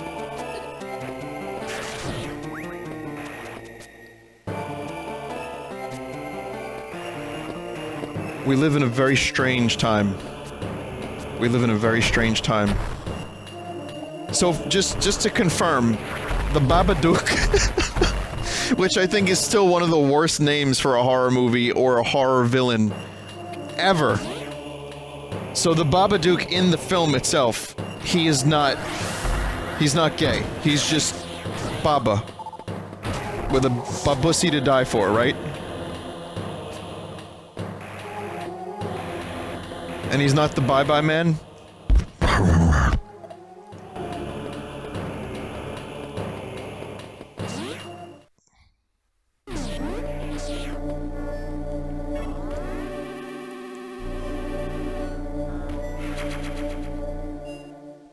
Watch the movie. There's people that want me to watch the movie. Why? The Bye-Bye Man is his boyfriend? Okay. But isn't the Bye-Bye Man also into girls? I mean, it's in the name. Anyway, yeah, this is a weird time. This is a weird time where something like that could happen, then Netflix would just roll with it. It's very strange. I don't like to watch a lot of modern horror because a lot of it's real terrible and does nothing for me and is just jump scares, and so I haven't really watched a good horror movie in a while. I like The Witch. We talked about The Witch. That one's good. But that's not really a modern horror movie, is it? It breaks so many of the conventions that horror movies these days have been going with.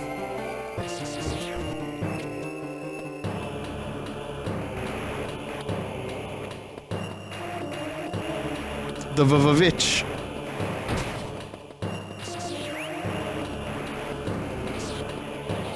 You know, the real reason I can't take Babadook seriously is because I did a Duke Nukem skit a long time ago, where I talked about... Well, I wasn't exactly Duke Nukem, I was a dude who sounded like a Russian guy from Milwaukee, so it wasn't really necessarily... It was Doc Nukem. And, in the thing I said, Babadook. Like my baby. Like baby Duke. Child Duke. Babadook dead. So when the movie came out, I was like, they're copying. I don't think I'll ever be able to take it seriously because of that. My Babadook dead. He die. Alien attack. Babadook is great because every other minute it's like boo and you're like ah, and it's just great, it's terrifying, it's pretty good. There's an excellent review of the Babadook film by a member of the chat. The Shockmaster's also a gay icon. Yeah, I can believe that. Because someone in chat said it, so it's true. I'm the Shockmaster.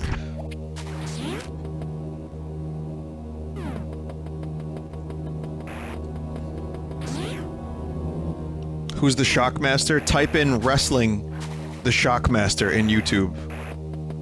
Just do that. And you'll get the answers you desire. But perhaps not the answers you wanted.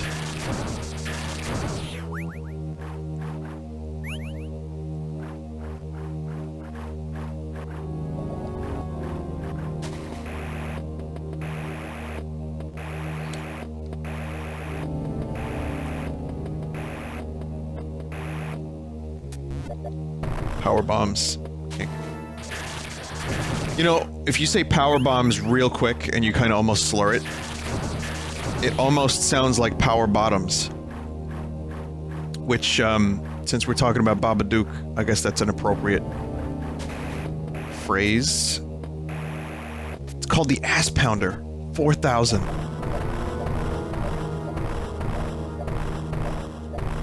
It's a weird stream tonight.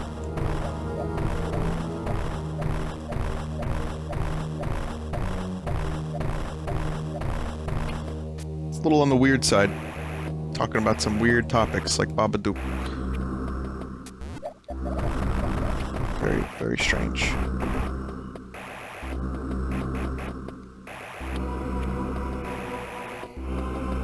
I think I can blame something if I really wanted to, and I'm gonna try.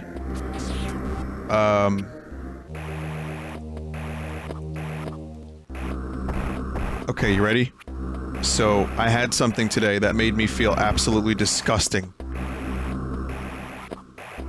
McDonald's iced coffee with caramel. Their caramel tasted like just AIDS Cheese Whiz quality. It was spicy and weird. And I normally like McDonald's iced coffee. Just milk and sugar, fine. This was absolutely horrific. Oh my god. It actually hurt my stomach, and then made me both wired and lethargic at the same time. And the aftertaste was disgusting. Why is their caramel so bad? At least Dunkin' Donuts, like, I'm not really huge on Dunkin' Donuts, but at least their fucking caramel doesn't taste like fucking diapers.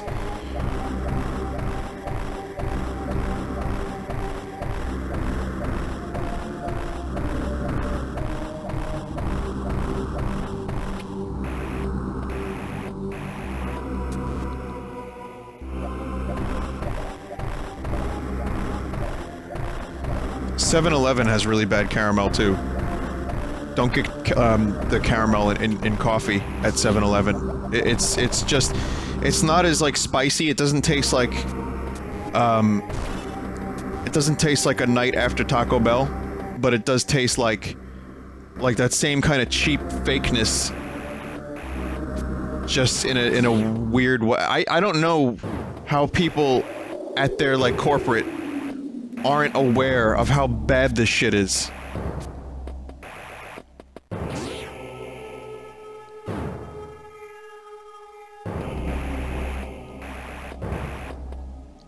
I actually bought the, I don't really, I try to avoid sugar, and yet I still don't. But, if I can avoid sugar as much as possible, I try to.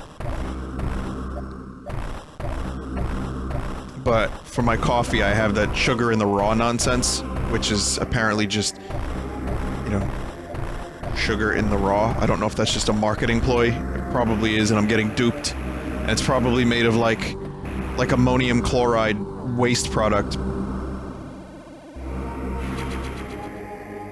I missed a missile tank? Oh well. No, I like... Here's the thing, I like the McDonald's coffee. I do. Generally, I think it's great. And I actually... Sometimes I'll buy for my own Mr. Coffee. I will buy their coffee beans if I don't feel like grinding up stuff and whatever. Their dark roast is pretty good. It's just decent coffee. So that's why I was like, oh, let me grab a coffee. Let me grab a coffee. And I get that, and it was just, nope.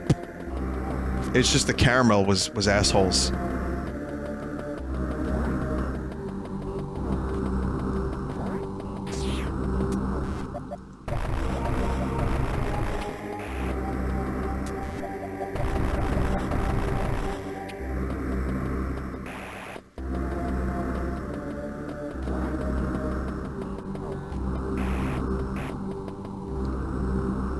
I guess I can't run that way.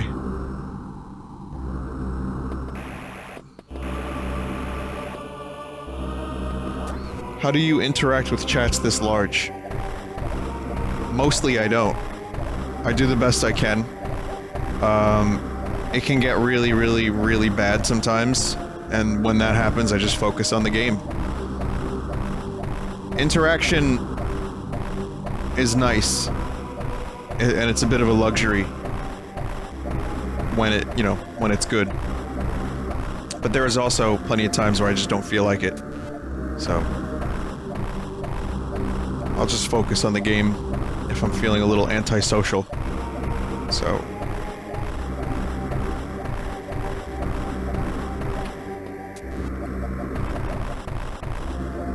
God damn it. Alright, so I guess there's just nothing to do here yet.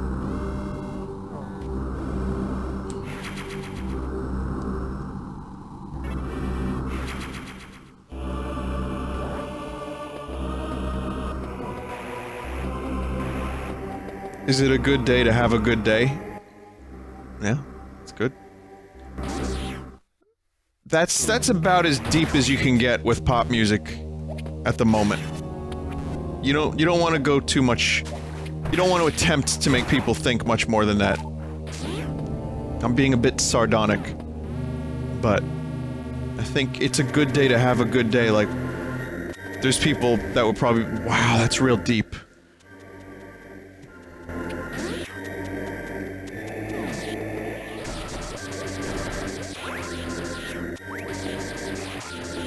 Sardonic, it means of the sardines.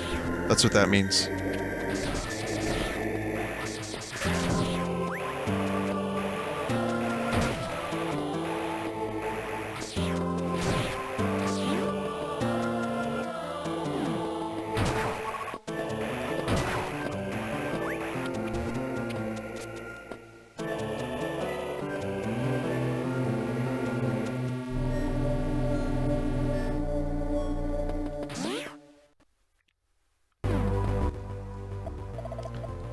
Okay.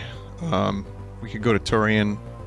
I don't remember the flow of this game exactly. Like, I feel like I've gotten most things, but...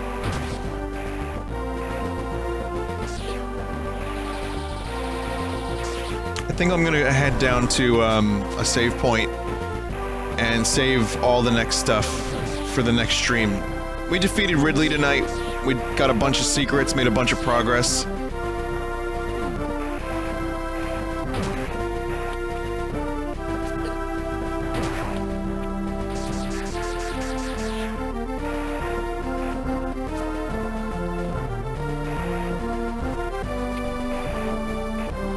But we will play a little bit of, Puyo, because we got the hidden final chapter with amazing story and very difficult puzzles. I'm gonna end up sucking really bad.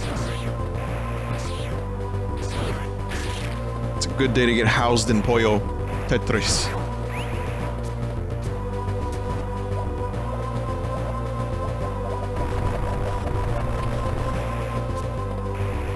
Sorry, to get bodied. I mean, it's an underrated description of, getting destroyed in something. I just got fucking bodied in Metroid. I already played, whoever is requesting the new Gorilla song for the BRB, I already opened my stream with both the song and the music video. I thought it was very nice. I like 2D's new song. He did a good job writing a little song.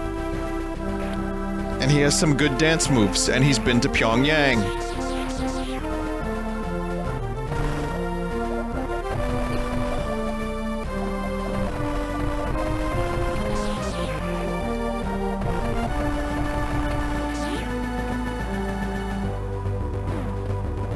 New Foo Fighters song? No, I got one I want to play, but I figured...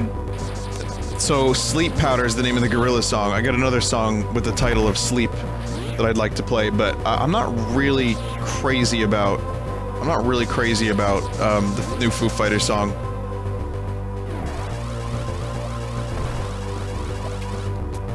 How do you roll... How do you go in ball? How do you go in ball, guys? Does anyone know?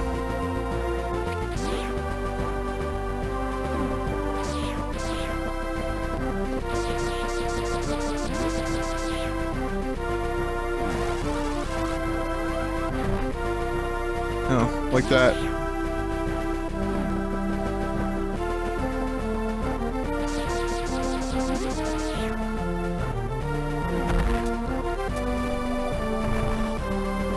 I think I have to... okay, I have an idea. This is gonna be a real fucking weird one to get, but I'm gonna make an attempt before I stop playing this. Damn it.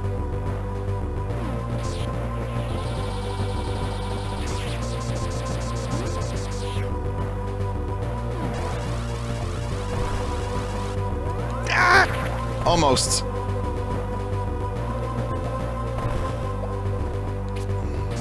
No.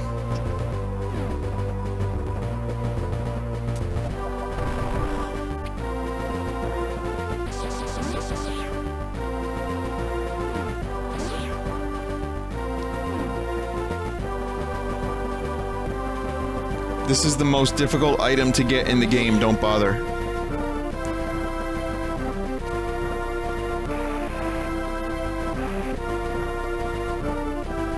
Oh, okay, I see. I see. People have an idea for how to do this. Do it from the other room.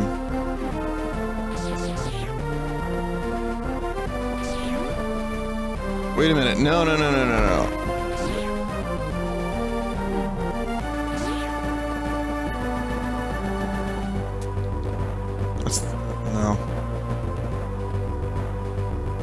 I'm confused. Come on, go left! Shit.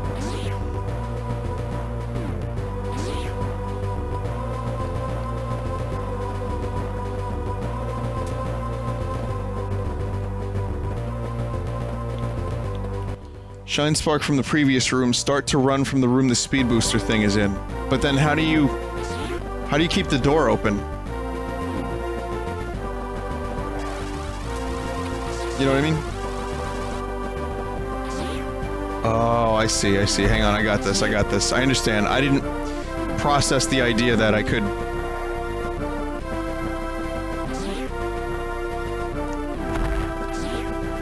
This is lame.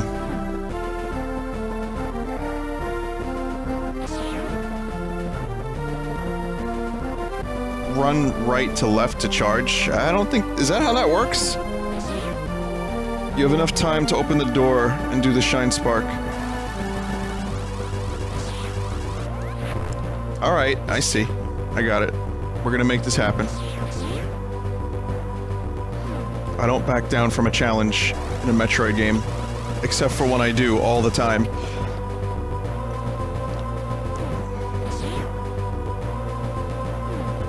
But I got that really fucking hard one in Metroid Fusion, so...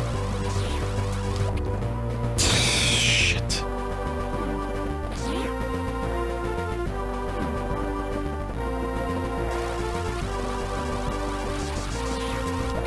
Yeah. Almost.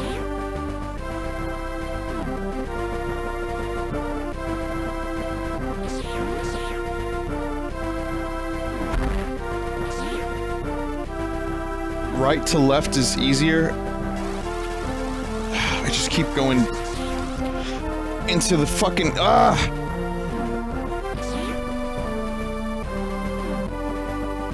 People are saying a lot of stuff. That's basically what I have to do in a nutshell. I have to do that, but I have to... The door has to be open.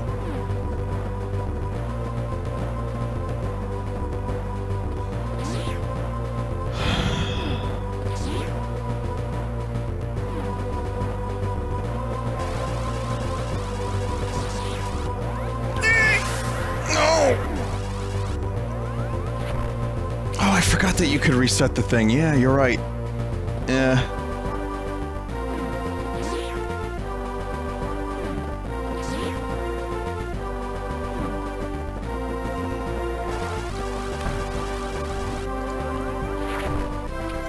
That was kind of beans.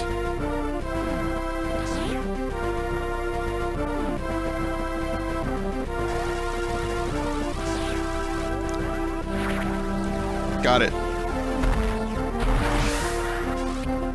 Oh no! Oh, Mario! Guys, what the fuck?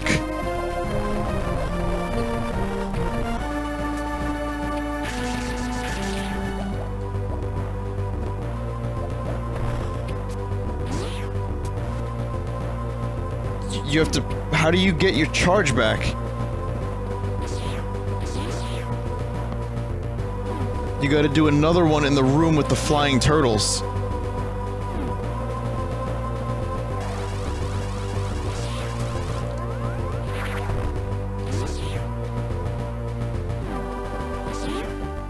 Why did you leave the room? I didn't fucking know I had to go back and do that. I thought I fucked up. I just left the room, yeah. I didn't know I had to do flying turtle stuff.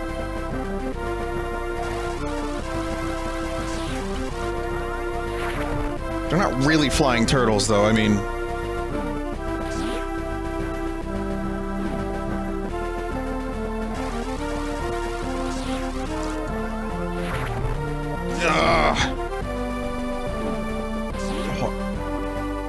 I'm gonna do 3 more.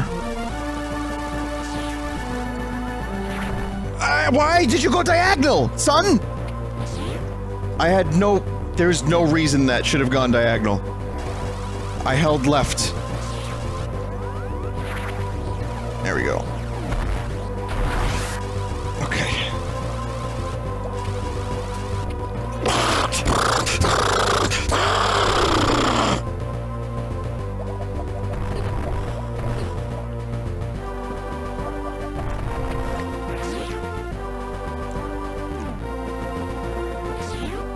That was it, right there. That was it. I'm gonna try again.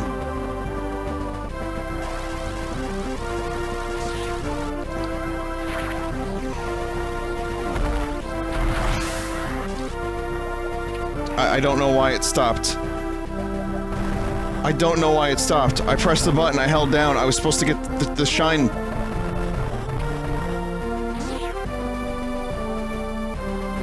Why aren't you taking your consolation missile tank? Because it's garbage. Just jump. No, no, no, it's not for the missile tank, it's for the other missile tank. Guys. There's another room.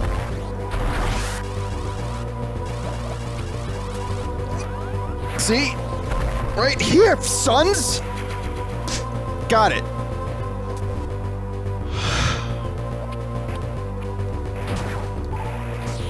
Metroid mastery.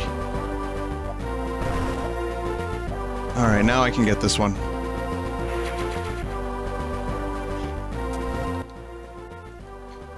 It's hard. Sometimes, like, you'll press buttons and your slippery, greasy monkey hands, well, mine, they just kind of, like, start hitting other directions. It's kind of hard to explain and kind of lame. But anyway, it's done. It is done. Alright, we're gonna take a quick break and then play some Puyo.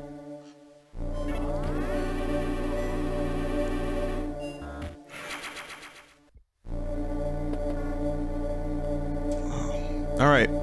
Wow. So that was a pain in the ass. But now we're gonna take a quick break. Chimpanzee that. Puyo. Be right back.